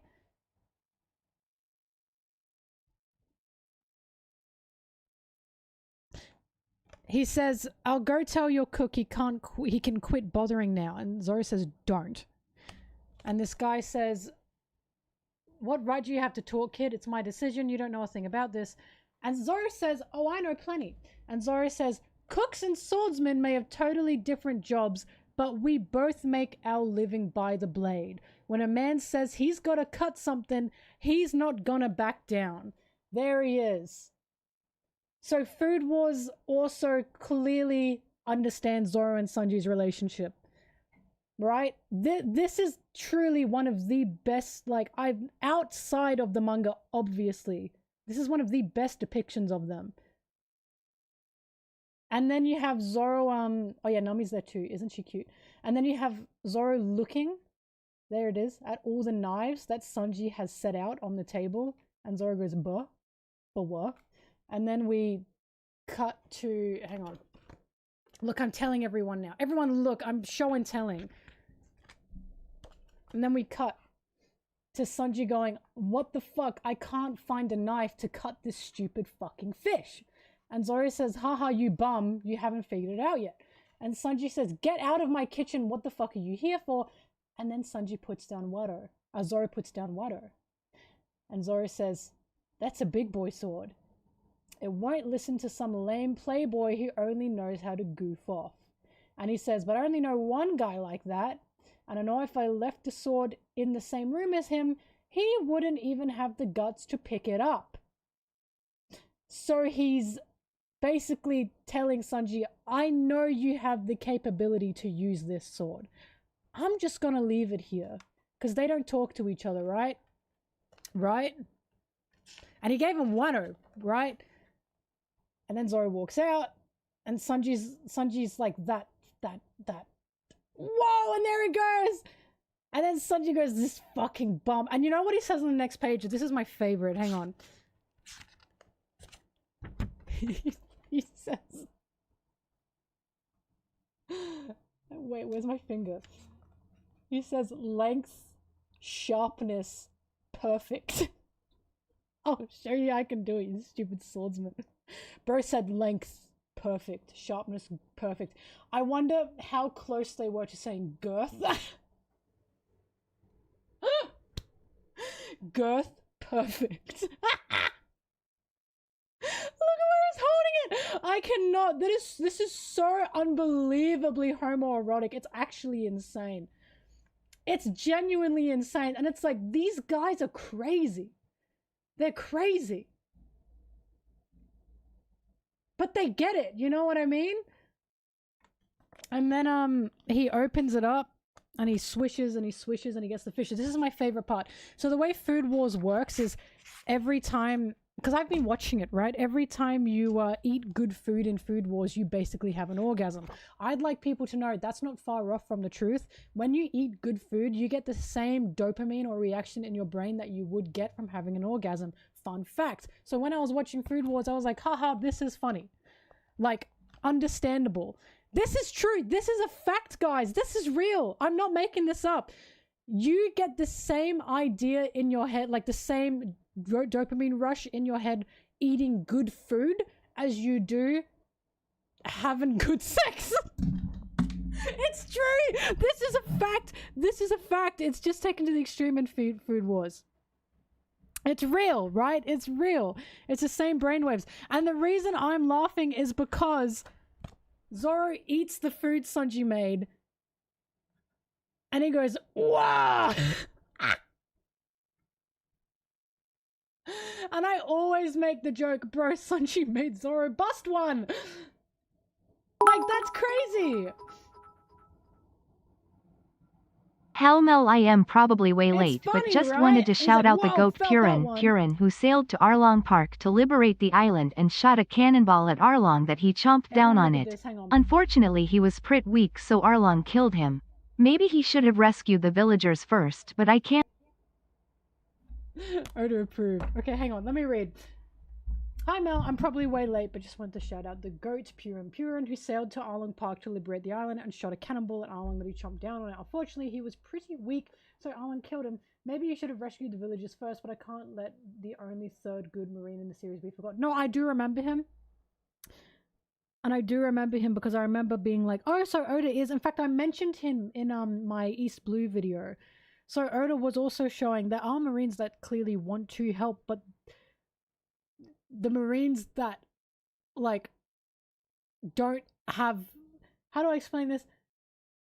The Marines that have the power will outdo the ones that don't, basically. So he wanted to help, but because of Nezumi being an absolute bitch, and because of Nezumi bargaining with Arlong, there was no one anyone could do, right? It was horrible. Anyway, so yeah, so I just wanted to show you that. That was funny. That cracked me up. Oh, and at the very end of it,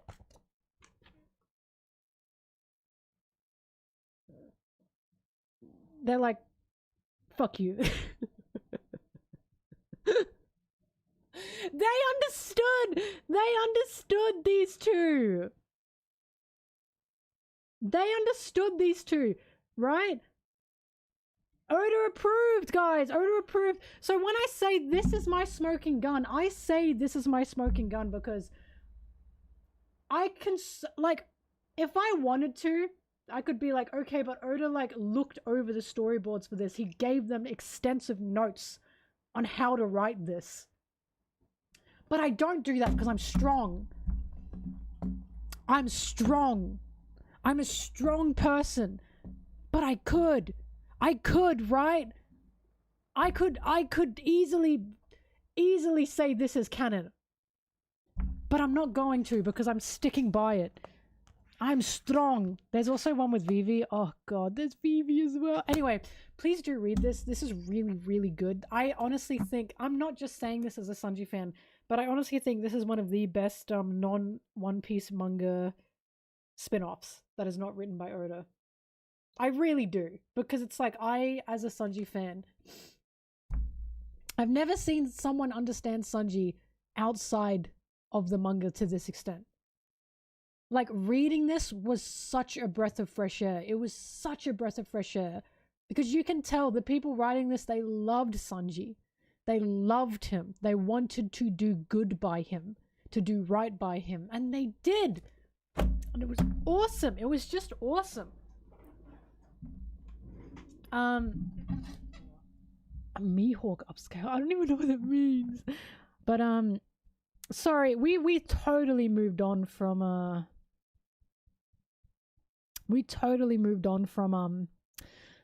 the chapter. Although I think I'd finished talking about the chapter, honestly. I think I did. I was going to say, though, the Mel stamp of approval. Yeah, this. 100%. It's really good. Oh, yeah, so I was actually going to say, look, we might as well talk a little bit now. You guys can leave if you want now. We're done talking about the chapter. You can leave if you want. I just haven't talked to you guys in a while. I have been, because of this, I've been watching Food Wars, right? Because I was like, all right, I read their Sanji, and I found out Sanji was one of the inspirations for Food Wars, because it always cracked me up that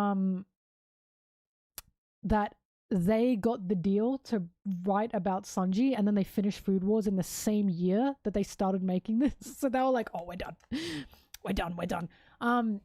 So I started watching Food Wars, and I'm watching it, right? I'm now up to like season 3. That's how much I've watched it. I was like binging it.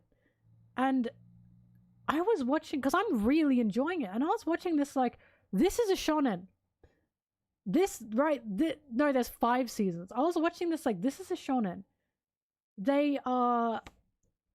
It's doing everything that a shonen is doing.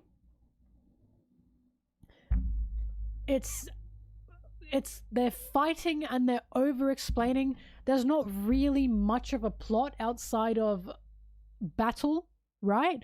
And I'm like, why am I enjoying this? And then I realized it's because it's about cooking. Because when they over-explain their power or their fights or their moves in other shonen, I don't give a fuck. I don't give a fuck how they're doing something, right? I don't care. But in Food Wars, they're explaining how they're cooking the dish, where they got the ingredients for the dish, what the ingredients in the dish is for. And I'm like, yeah, this is fucking awesome. Like, I'm actually interested. I'm actually interested, and I'm actually learning. I can tell you guys this. I kind of don't give a fuck about most of the characters, right? Like, I don't think it's writing masterpiece, but I do think it's fun. I think Som is good enough as a main character. I think he's fine, right? I don't think he has to be exceptional. There are some characters in it that I think are good, you know? I think they're pretty good. What's his name? I don't even remember all their names. There's that guy that, like, he's Scandinavian and he changes personalities when he puts on a bandana. I like him a lot. There's this spice guy from India. That made me laugh. But he's from India. He's gorgeous. I love him. Who else do I like? Oh yeah, he's voiced by Bakugo. He made me laugh. Soma's dad is so unfucking believably hot. It's so weird. It's so weird. I like the top cooks as well. They're good. Anyway, I don't think the characters are... Oh, Takumi! I fucking love Takumi. He's like an Italian Sanji. He's a little bit different. Like, he's not woman obsessed like Sanji is, but he's got a similarity. Basically, I don't think the characters are exactly exceptional. I don't think Food Wars has exceptional writing. However, that's okay because I just want them to get to the next cooking battle. I honestly kind of don't give a fuck about what they're doing, who they are. I'm like, can they just get to the next cooking battle, please? I want to see what they make. Like, it's like, this is the first time in my life I'm reading a shonen and I'm like, can they skip the narrative and get to the battling already? I've never had this before, and it's because it's about cooking, right? It's because it's about cooking that I'm like, yeah, cook that fish, like slather that meat. Like, I want to know, I want to see it. Fuck, you cook? I'm like, get back in the kitchen. I'm basically telling him to get back in the kitchen. I want to see what they're cooking. I demand it. I demand it now. And I love Megumi. Hang on, I gotta look them up. Roll that broth, stir that sauce. I want to know.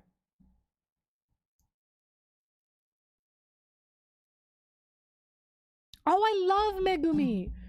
She's so cutie patootie. She makes me go, aw.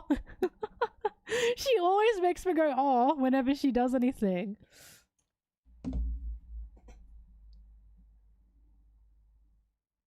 I like her. She's so cute. She's really cute. Have I tried cooking a dish from the show? No. Because I don't think I'm that good. I don't think I'm that good.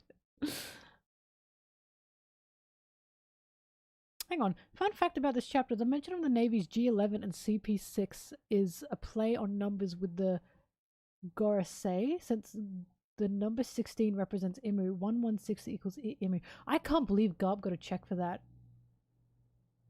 I can't believe that. I hope Garp put his money towards something good. That's crazy. I'm watching Food Wars currently. I don't know if I could read all that.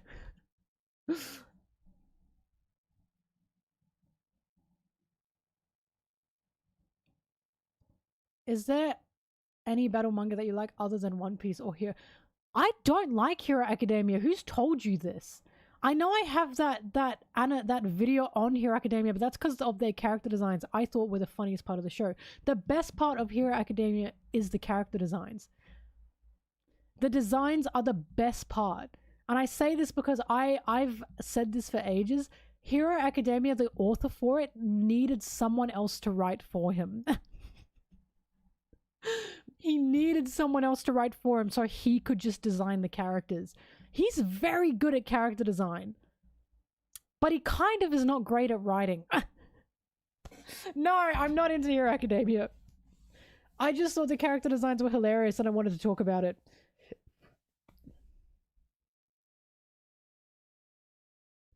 Right? What's wrong with Hero Academia? It's just lacking of substance. Like, there are ideas that the way I talk about Hero Academia is the author did not understand the world he was building and kind of just forgot. Kind of didn't understand the implications of what he was making. And when he showed signs that he understood implications of the world he was making, with the hand guy being like, we get singled out, no one understands, they just punch him and kill him and go, on, back to heroing. And it's like, what? Deku goes, okay, now I can be a hero again. And it's like, I feel like he didn't listen to anything. Like, it's like, he like had a whole thing of like, so basically the heroes do not help the villains, and the villains are in this position that they are because they are singled out by the system systematically. Like, there's even a whole thing about it. And then the only person that kind of attempts to want to help anyone is Uraraka, because Uraraka had that moment with Toga, right? Toga and Uraraka saw how fucked up Toga was because of what happened to her. And then Uraraka's the only one that was like, I'm opening a therapy place for people with yucky quirks. And then everyone else is like, I'm going to be a hero. And it's like, I feel like nothing was resolved. I feel like the cycle is about to repeat itself. Like, you know what I mean? It feels like a system was set up to be criticized and then nothing changes. That's what it feels like. It feels like one thing changes, and that's because of Uraraka. Like, the thing of Deku being quirkless and therefore being ostracized because he was quirkless, that doesn't change by the end of the series. He still had to prove he had worth, and he had to do that through a quirk. And then he basically gets that quirk back because Bakugo got super rich and made him a quirk suit. And then he's like, I'm a hero again! Yippee! And it's like, huh? Like, the only reason Deku had worth in that story is because he got given a quirk. And then the school itself still operated for, if you have the quirk that you have, then yay. You know what I mean? The voice for Deku, yippee! It's just Mickey Mouse! It's just, I don't know, it's... I say this with all the love in my heart. Deku feels like Kobe, but not written well. Like, I have faith Kobe will not end up like Deku, but I have faith that the Marines are not going to keep being the Marines, basically. I think the Marines by the end of One Piece are going to be changed. they're going to be reformed because they have to be, right? And I'm hoping that Kobe will actually be a leader in that. I am hoping that Kobe will be an understanding of that. For Hero Academia, that didn't happen. It was kind of just back to the same old, same old. It's like Deku saw the problems and then nothing changed. It's just what it felt like. Because I wanted to be a hero, you know what I mean? There were ideas there that I think were valuable and they just were not expanded upon. Were not understood, personally. Also, the author actively admitted to forgetting big things. And like, I'll never forget the author. The old lady reached out to the dirty kid on the sidewalk. I'll never forget, the author admitted he forgot about the secret agent in the school or something. He forgot about the traitor. And I was like, why the fuck would you admit you forgot about that? If I were him, I would have kept that very close to my chest. I would not have admitted that. And you know why? Because it's obvious he fucking forgot. Because he made the traitor someone in the background. Like, I stand by, the traitor could have easily been switched in. It was the Sparkle Kid.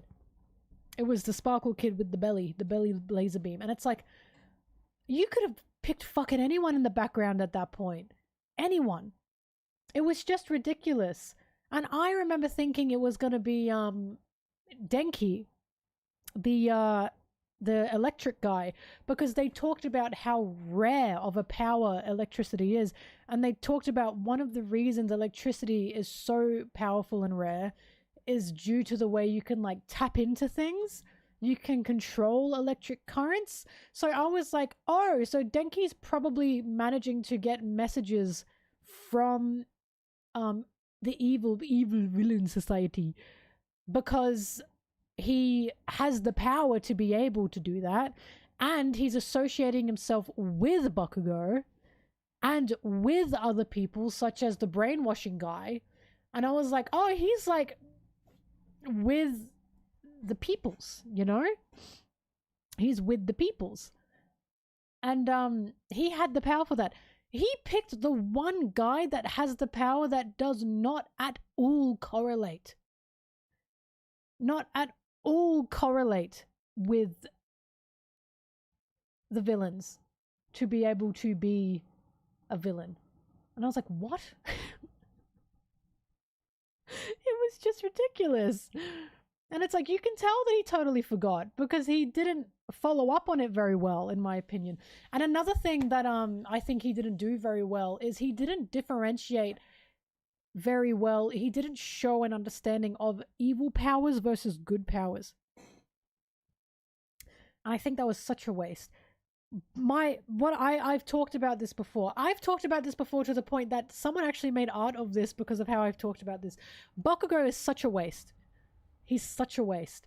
Bakugo was my favorite character in that series, and the reason he's my favorite character in that series is because I think he had so much more to tell and so much more to say, and he was so interesting. He had gifted kid syndrome. And this is my... We're talking about Hero Academia now. This is my controversial opinion. I think Bakugo was fine bullying Deku, and I think because Deku was a fucking creep. He was drawing images of Bakugo. He was writing out everything about Bakugo. He was talking about the way Bakugo would sweat. He was talking about how Bakugo would sweat. Bakugo saw that shit and was like, can you not fucking do that, please? Like, I'm not saying Deku deserved to be bullied, but I am saying Bakugo would be like, can you leave me alone and stop calling me this? And Deku was like, my friend, and it's like, bro, he's telling you to leave him alone. Like, it was crazy. No, he also bullied him for like other reasons, right? And Bakugo wasn't like 100%. Like, he was also like, haha, I'm gonna bully this kid because he's quirkless. Like, Bakugo wasn't innocent in all of this, but at the same time, Deku was kind of creepy. Like, every time Deku draws down his hero thing, Bakugo's always like don't do that. Like, he didn't like it. Telling Deku to kill himself was insane. And here's why he was... No, I'm kidding. Anyway, I don't know. This is why I can't watch too many things like this. And I think, like, I always tell you guys, my issue with when I watch something is I think about it. And if I think about something and I'm punished for thinking about it, I don't like it. Because I don't like that this series didn't differentiate. He regretted making Bakugo say that. He shouldn't have. But he didn't, in my opinion, show to the full extent what makes a good quirk and what makes a bad quirk. Because guy who can mind control people, everyone thinks is evil by default due to having that quirk. Okay, fair enough. Guy who can explode on demand as a baby, everyone thinks he's cool. He's got like a bomb quirk and no one is scared of him? No one? I thought that was ridiculous. If I was sitting in the room with a 13-year-old boy who had a power that could make him explode instantly, I wouldn't want to be in a room with him. Right? I wouldn't want to be in a room with a 13-year-old that could just explode. I would 100% want to stay away from him. That scared the shit out of me. And I think Bakugo is such a waste of potential. And I think he's such a wasted potential character because Bakugo by all means had a quirk that was violent. And as a child, there's no way he could have controlled that. You know? And I remember telling people, so if Bakugo had one instance as a child, a single instance as a child of possibly hurting someone with his quirk, and surely he did, what would have happened to him? Where would he have been? His quirk is treated as a gift because the story says so. But it shouldn't be. That is a scary, an objectively scary quirk, right?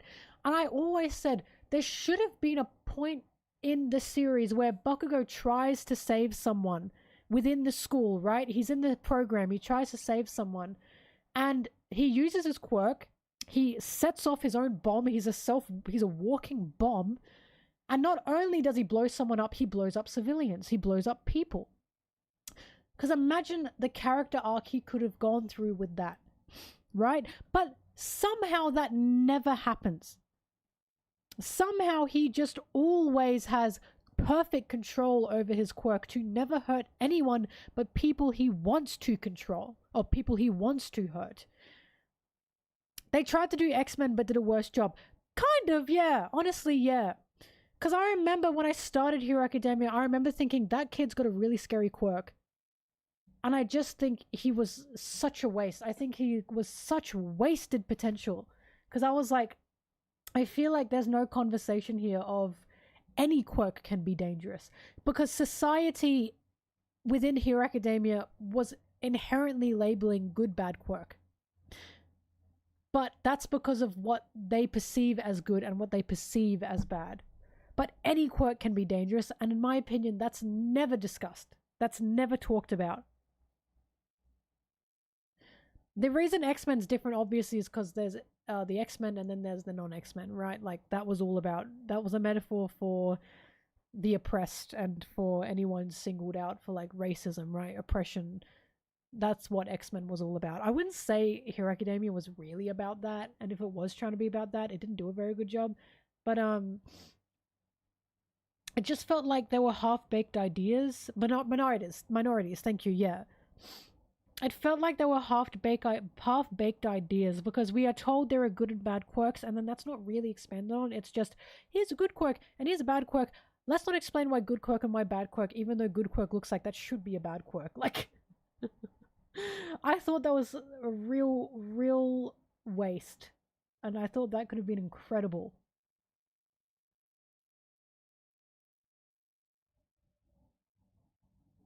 But I don't know.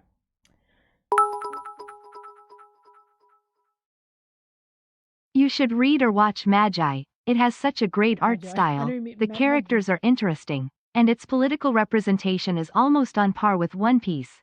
Like there are literal, in-world, Magi. slurs used for oppressed minorities. Hang on. Do I know this?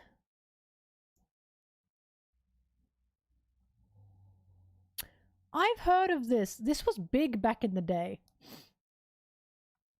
The Yaoi girls loved this back in the day.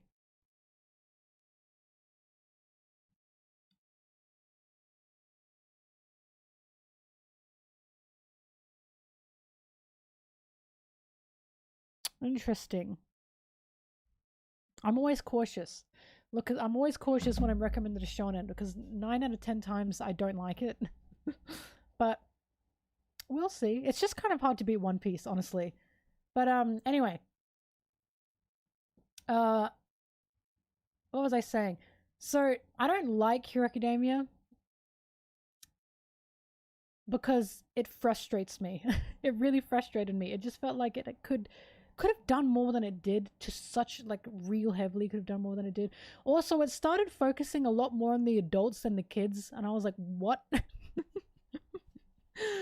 I was like, oh, like I thought the ending for Dabby was horrendous.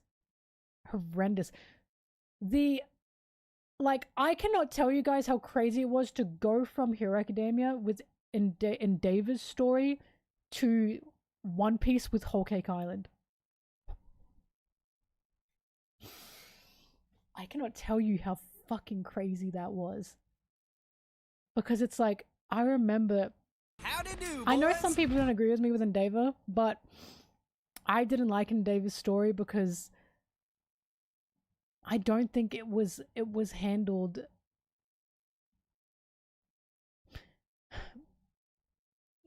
I'll say nicely. I think they were too forgiving to Endeavor. I think people are too forgiving to him. I think they say, "Oh, it's not. His story wasn't an excuse. It's like just a reason." And it's like, okay, but people treat it like an excuse. Do you know what I mean? It feels like Endeavor's actually an example of. I'm pretty sure the author wasn't thinking this through, because Endeavor was introduced to us as like he is that bad. Like, I think people do forget how abusive he really was. He was really abusive, horribly abusive. And I'll never forget how much... Oh, Todoroki, holy fuck, the whole Todoroki family, but especially the main kid. I think he was so poorly done. A lot of the focus moved away from him and went into his dad. And I think that fucking sucks. I think that sucks. I don't think he deserved that. Because something that really, really, really pissed me off was how Shoto, was that his name? Used his fire. When and why and how he used his fire. I think that was such a waste. Such a waste. It felt like it was over with too quickly. Because the tournament, the fact he used it in a tournament and not in a life or death situation, what the fuck? It felt like the emotional impact moments of Shoto was nothing. Nothing. Because it's like, we're told how much he hates his dad. We're told how much he despises his fire power. And then he uses it in a tournament because of Deku. And it's like, I get it. He's trying to make Deku this is part of you guys. It's not good enough in my opinion. It's just not good enough. That fire power should have only been used in a drastic situation. Drastic. It's the fact that that arc did not lend to that moment. It didn't deserve that. Because Shoto hated that power. His dad was an abuser. He didn't want to use the same power that his abuser was using. Right? And I was like, I remember thinking, why the fuck did he use it in a tournament? Because I remember thinking it would have been so much more impactful if he was saving someone or he was on the brink of death and he needed a way to get out and he uses his fire by accident. Like, it's adrenaline rush. He has to survive, so he uses it. And then he hates himself. You know? And then he hates himself for using it. It's like, these characters are not written in a human way, in my opinion. Because there's no way he'd use his fire and then just be okay with it. It didn't make sense to me. Because I was like, this is a power from his abuser. And he uses it. And he's like, oh, that's fine. Not only does he use it, he then goes, I'm going to shadow my dad. Because, oh, my dad's still the number 2 hero. I'm sorry, I thought you hated this bitch. It's like he uses his power and then suddenly he's a little bit more forgiving to his dad. It felt like suddenly Endeavor wasn't that bad, even though we have watched him be that bad. It's bizarre. It was just bizarre. I cannot... Why do you guys think I gas up One Piece so fucking much? Because going from that to One Piece, where we don't get any kind of leeway with Judge, right? Because the idea is... Doesn't matter what Judge's story is, he's still a fucking child abuser. It doesn't matter what story we would have been shown, he abused his children. He experimented on his children. Endeavor, similar to Judge, was about eugenics, right? Endeavor literally was wanting a powerful quirk wife so he could create powerful quirk children. And then I think the story tried to twist that at some point, and it's like, now you're making the mum the problem. It was just bizarre. But they wanted... Hang on, someone said he wanted to be a hero more than he hated his dad. Okay, but then why would he shadow the guy that he hates to be a hero? Why would he be like, well, my dad's still the number 2 hero? No, you'd want to be a hero that's not like your dad. In that regard. That's what isn't human to me. So it's like, here's my abuser. He's a hero. I guess I should follow his lead. No, you don't want to be like your dad. You want to be a hero, but you don't want to be a hero like your dad. I just thought it was ridiculous. He's good at being a hero, but you don't want to be the guy. You don't want to be like him, right? You don't want to follow the lead of the guy that abused you. Right? It's bizarre. It's just bizarre. Just because someone is good at their job doesn't mean you want to replicate them when you know what they've done. Do you understand what I'm saying? Like, this is what I'm saying. This is such a writing that's like, it doesn't feel very empathetic in my opinion. I think there's a lack of empathy there. Because it's like, I'm going to forget that this guy abused me and shadow him anyway. Because he's still good at being a hero. No. In my opinion, Shoto hated this guy so fucking much. He didn't even want to use his fire. But he's fine with replicating the way his dad's a hero. No. If Endeavor taught him a survival skill, why wouldn't he use it? And he'd fucking hate himself for using it. Think about Law and Doflamingo. Doflamingo rubbed off on Law so drastically that Law still replicates the way... Law still replicates things Doffy did and taught him. Guess what? Law fucking hates that. Law despises Doflamingo. Law actively does not want to be like Doflamingo, but he can't help being like Doflamingo because Doflamingo groomed him. But now, as he lives, as he breathes, he's trying not to be like him, right? Just because Endeavor's good at his job, that doesn't mean Shoto should be trying to do what he can do as his job. He hated his dad so fucking much he didn't want to be fire. He didn't want to replicate fire. But shadowing and mirroring his dad as a hero, that's fine. Again, there's a total lack of understanding of like what Shoto has been through there. There's a total lack of empathy there. When Shoto was like, I'm going to follow what my dad's doing because he's good at being a hero, I was like, that's cap. That's fucked. There's no way. Why would he not want to follow someone else and be a hero in his own way that he knows he can be, instead of I'm going to follow what my abuser's doing? No. I don't like that shit. I don't agree with that. Oh, I'm so sorry, Aaron. Turn off the heater. Go ahead. So it's like going from that to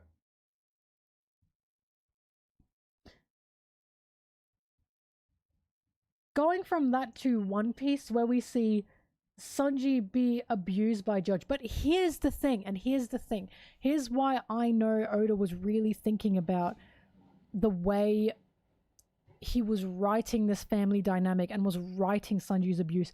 Sanji still wanted Judge's acceptance. He still wanted Judge's acceptance, and he was still desperate for Judge's acceptance, even though Judge was abusive. So what I saw between Shoto and Sanji is I saw a kid that wanted his dad's acceptance to an extent. And his dad went back around and was like, oh, okay, I'm going to take my kid back in. That's nice.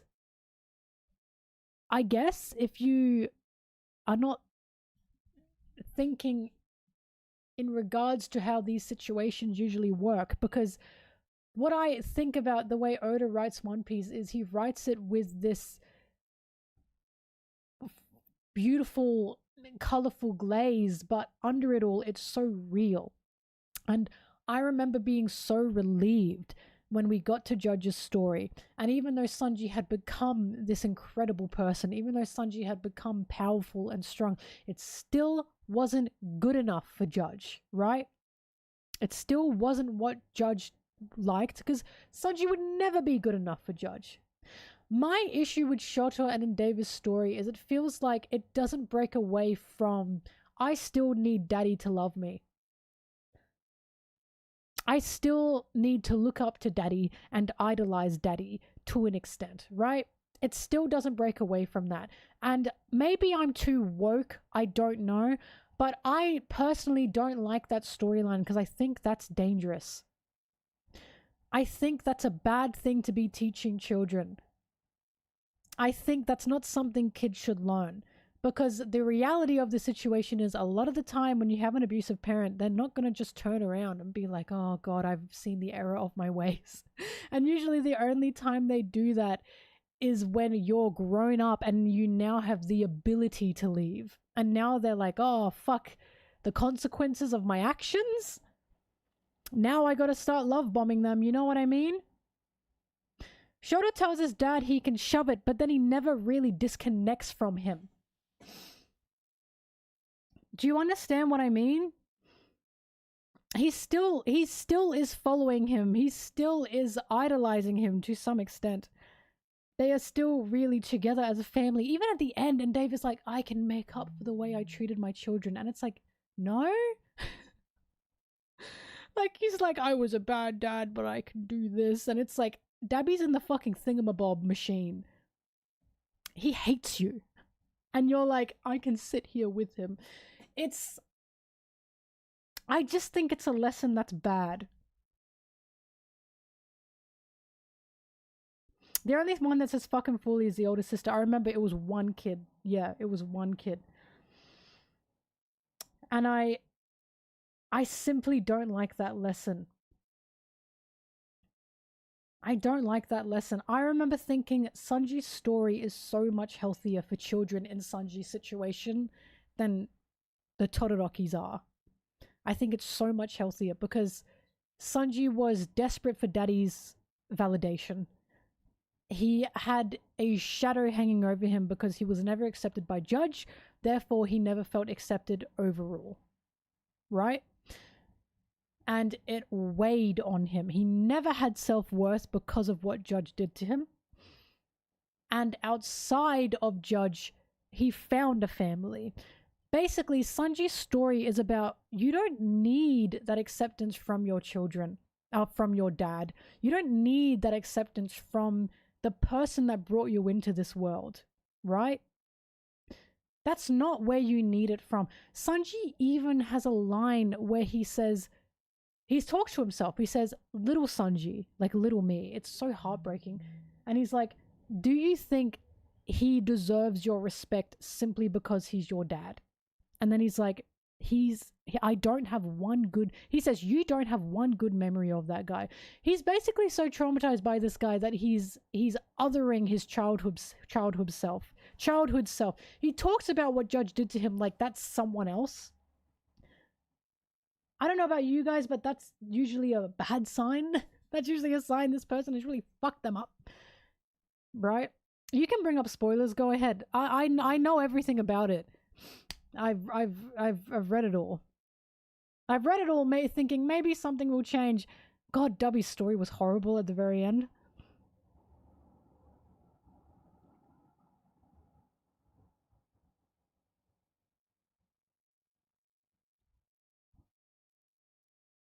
Whoop.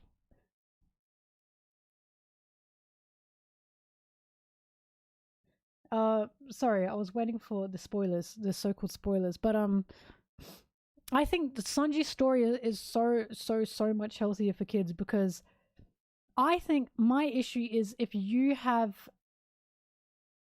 a story about children being abused, and within that story you have the adults now trying to do better, and they're trying to help their children. It's like,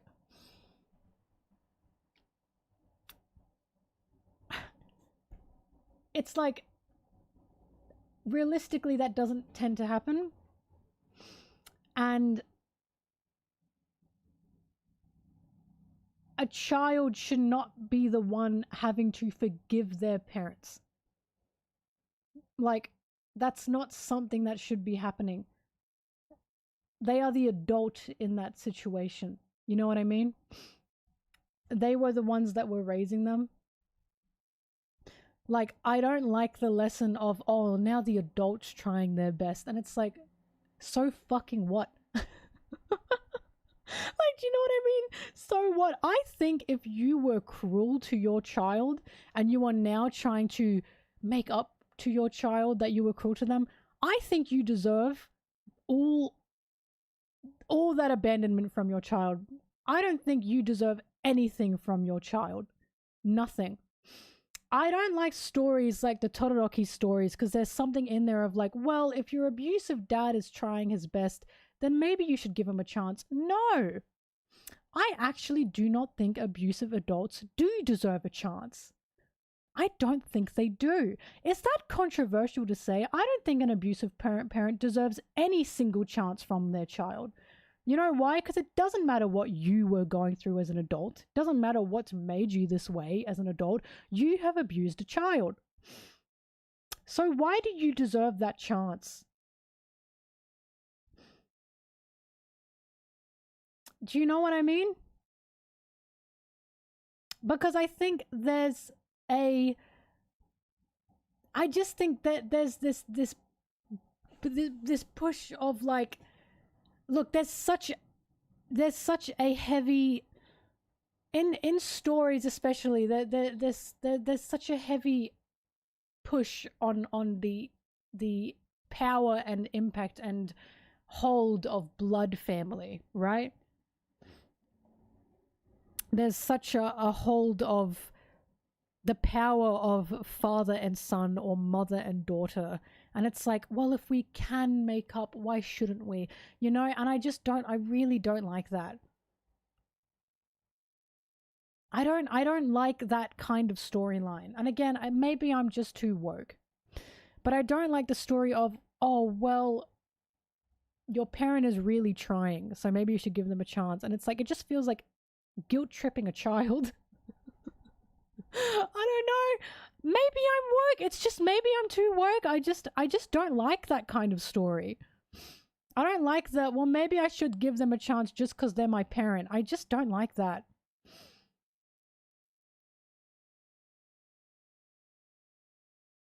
So, Bucky, I guess you and I read it differently. because the ending for Endeavor was forgiving. Like, I fully argue it was forgiving. It was forgiving to the point that it framed him being in the room with Dubby as a merciful thing, as a forgiving thing. And I don't like that, because I, in my opinion, see that as a selfishness. I see that as a selfishness on Endeavor's part. That is like, oh God, I fucked up this kid, but now I can at least be in the room with him as he dies. And it's like, this kid hates you. Like, I don't think you should be in the room with him as he dies. You've done this to him. That's fine, Tsubaki, but that was one kid. Do you know what I mean? That was one child. And it feels like the other ones were like, oh, that's okay because there's 3 more.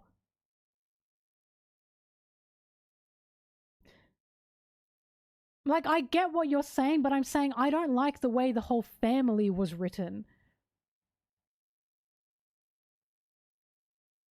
He wanted Endeavor's attention, yeah, because he was abused heavily by him. And even in his dying breath, he still wanted that attention. I just think that's dangerous. I think that's a dangerous message for children, personally. Again, I don't like it. Like, so the man who abused him, his happy ending is, yay, the guy that abused me is in the room with me as I die. It's framed as something forgiving and merciful, and it should not be. It's supposed to be horrible. I disagree with you. I don't think the story showed it as horrible.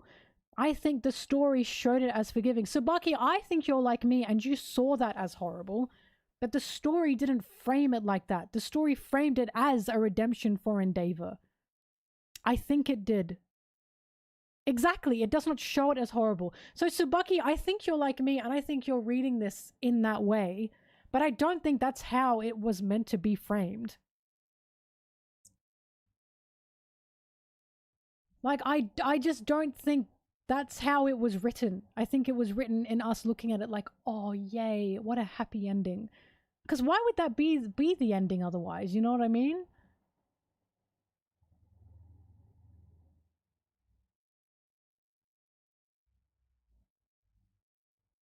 I just think there are too many stories out there that are too forgiving. That I think it just... There are too many stories out there that are way, way, way, way, way too adamant on the connection between parent and child due to blood connection. And there are too many stories out there that feel like it's guilt-tripping children into, but they're your parents. You know what I mean? I just think there are too many of them, and I feel like Hero Academia falls under that. Which is why seeing One Piece and seeing the way Sanji reacted to Judge and Judge reacted to Sanji, and seeing Sanji's internal monologue of, this guy was your parent but he abused you, he hurt you, why should you respect him, right?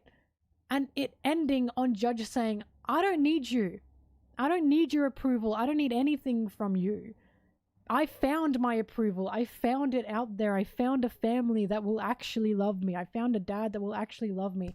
It was just so refreshing. It was so unbelievably refreshing.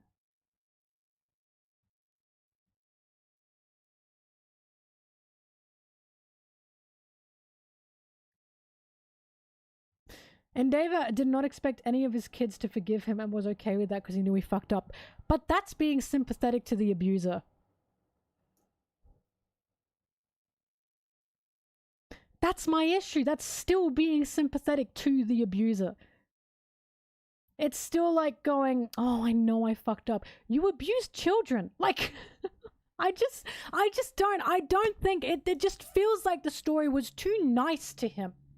It just felt like it was too nice to him. And I didn't like it.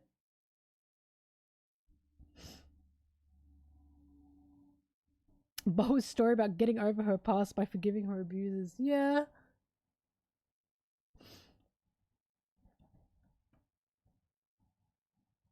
Abused his wife as well.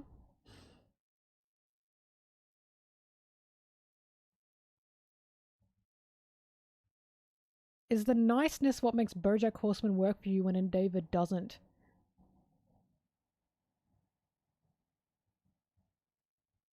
What do you mean by that? Oh, because the story in BoJack Horseman wasn't nice to BoJack Horseman. Yes. Yes. Listen, the reason Endeavor shakes me the wrong way so much is because the story was trying to give him a redemption. It was. It was written in that way. It was written in a way to try and redeem him, and I just don't like that. I don't like the way it was trying to frame him.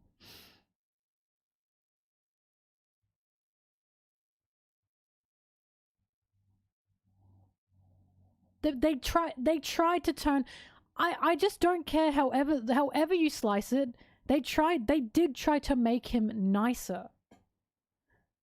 And again, I don't think he deserved that ever. I just don't think he did. It's just, to me, it's so clear which story between Sanji's story and Shoto's story or Dabi's story, which one is more healthy for children, in my opinion.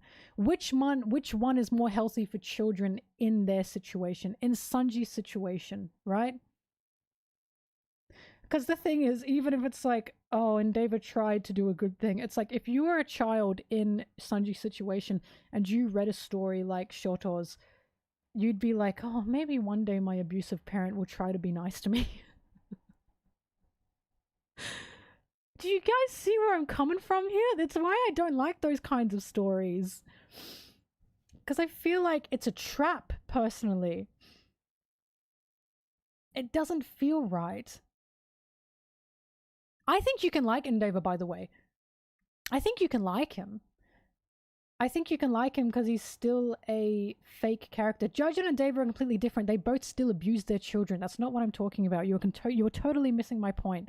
They are still adults who abuse their children, who had children who were abused. They were abusers.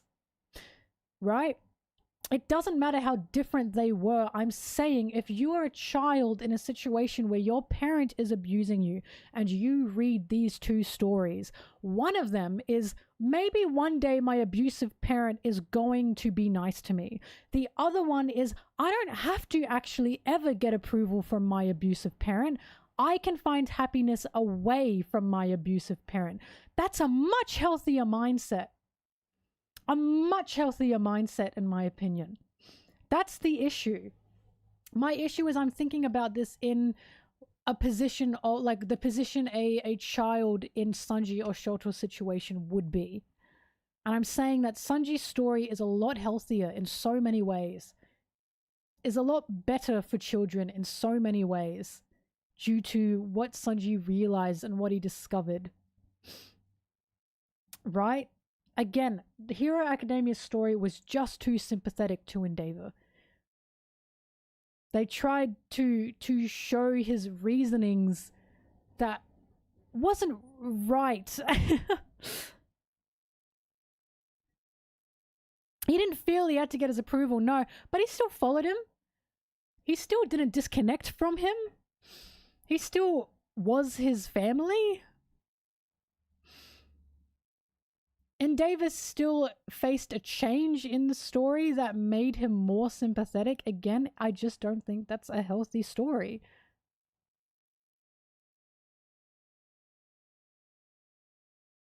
And David too close to the sun.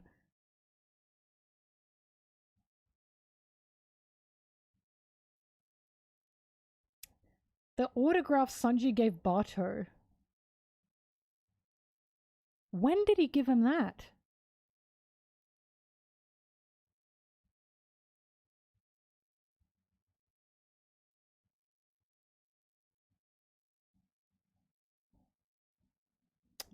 When did he... No, he couldn't have given it to him on Dressrosa. On his ship on the way to Zo. Sanji wasn't on his ship. Sanji also wasn't there at the end of Dressrosa. Yeah, they haven't met. Oh, okay, sorry. Sanji didn't give Bartolomeo his signature, but Oda drew all their signatures. Oh yeah, Sanji's signature is fucking crazy. Have you guys seen it? Please look up Sanji's signature if you can. It's basically he draws his name and he's got a little swirl in the J, and then for the dot on the I, he kisses it. And I'll tell you this now, this is why it cracks me up. For a guy that is like, I do not associate with Kamabaka Island. He sure as fuck acts like what? This is why every time I talk about Sanji and the Kamabakas and the drag queens, right? It's like, the reason it's so funny is because he is similar to them. He is similar to them. Even his fight with Bonchan was a showing of that. Like, he has similarity to Ivankov and the queens. He does. That's why it's ridiculous that he is the way he is, because it's like, you're more similar to them than you want to believe. And you're trying to run away from that. That signature's absolutely insane. Mwah. And I want to know, does he give that to the boys as well? Surely he doesn't. Like, maybe he only gives his autographs to women.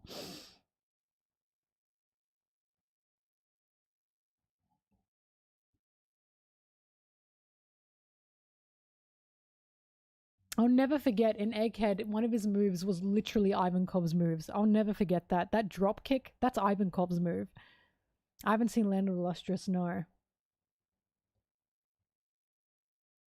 We went on a rant. Anyway, okay, I think I'm gonna finish this up. It's been 3 hours, 4 hours nearly. The reason I'm talking so much is because I missed you guys. I missed you guys. I currently don't have a script in the works. I'm probably gonna start writing tomorrow. Not tonight. I've got more today, this morning. I've got stuff to do this morning. I'm hungry. I'm writing what? My next video. Should I tell you? It's not going to be a chapter review yet. Should I tell you guys? Should I tell you? I think some of you know. I think I said what it's going to be. The next video is going to be, it's going to be about the first mate. Because I'm done with it, guys. I'm sick of it. I'm sick of it. I've decided, you know what? I need to throw my hat in the ring. I need to actually make a full form video about this, so when people talk about this, they have a video they can send people. Because it's been driving me nuts.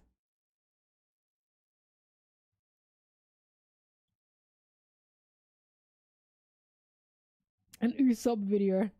It's basically, it's going to be about the Straw Hats and the first mate, and how it's the biggest misconception, in my opinion, One Piece has. And who is the first mate? Ooh, you guys know my answer. If you know me, you know what my answer is. When will I be back? When I write and record that video. It shouldn't be too long.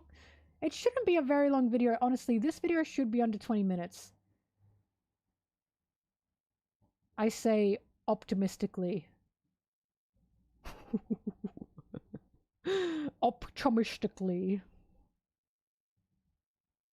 It's only because as someone in the One Piece space who talks about One Piece from the manga, like I use everything from the manga, I source everything from the manga now, and I want to talk basically analytically about One Piece, and I get people going, first mate, and I have to go, like, this is such a basic bit of information, and yet we're arguing about it. Like it's such a basic piece of information, that everyone should know and they don't, and it's just driving me crazy. Just crazy.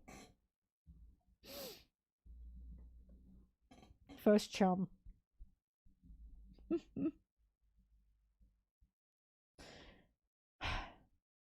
It's just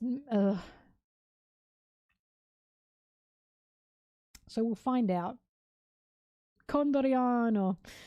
All right. Vice captain. I thought he said that before Baratier. Anyway.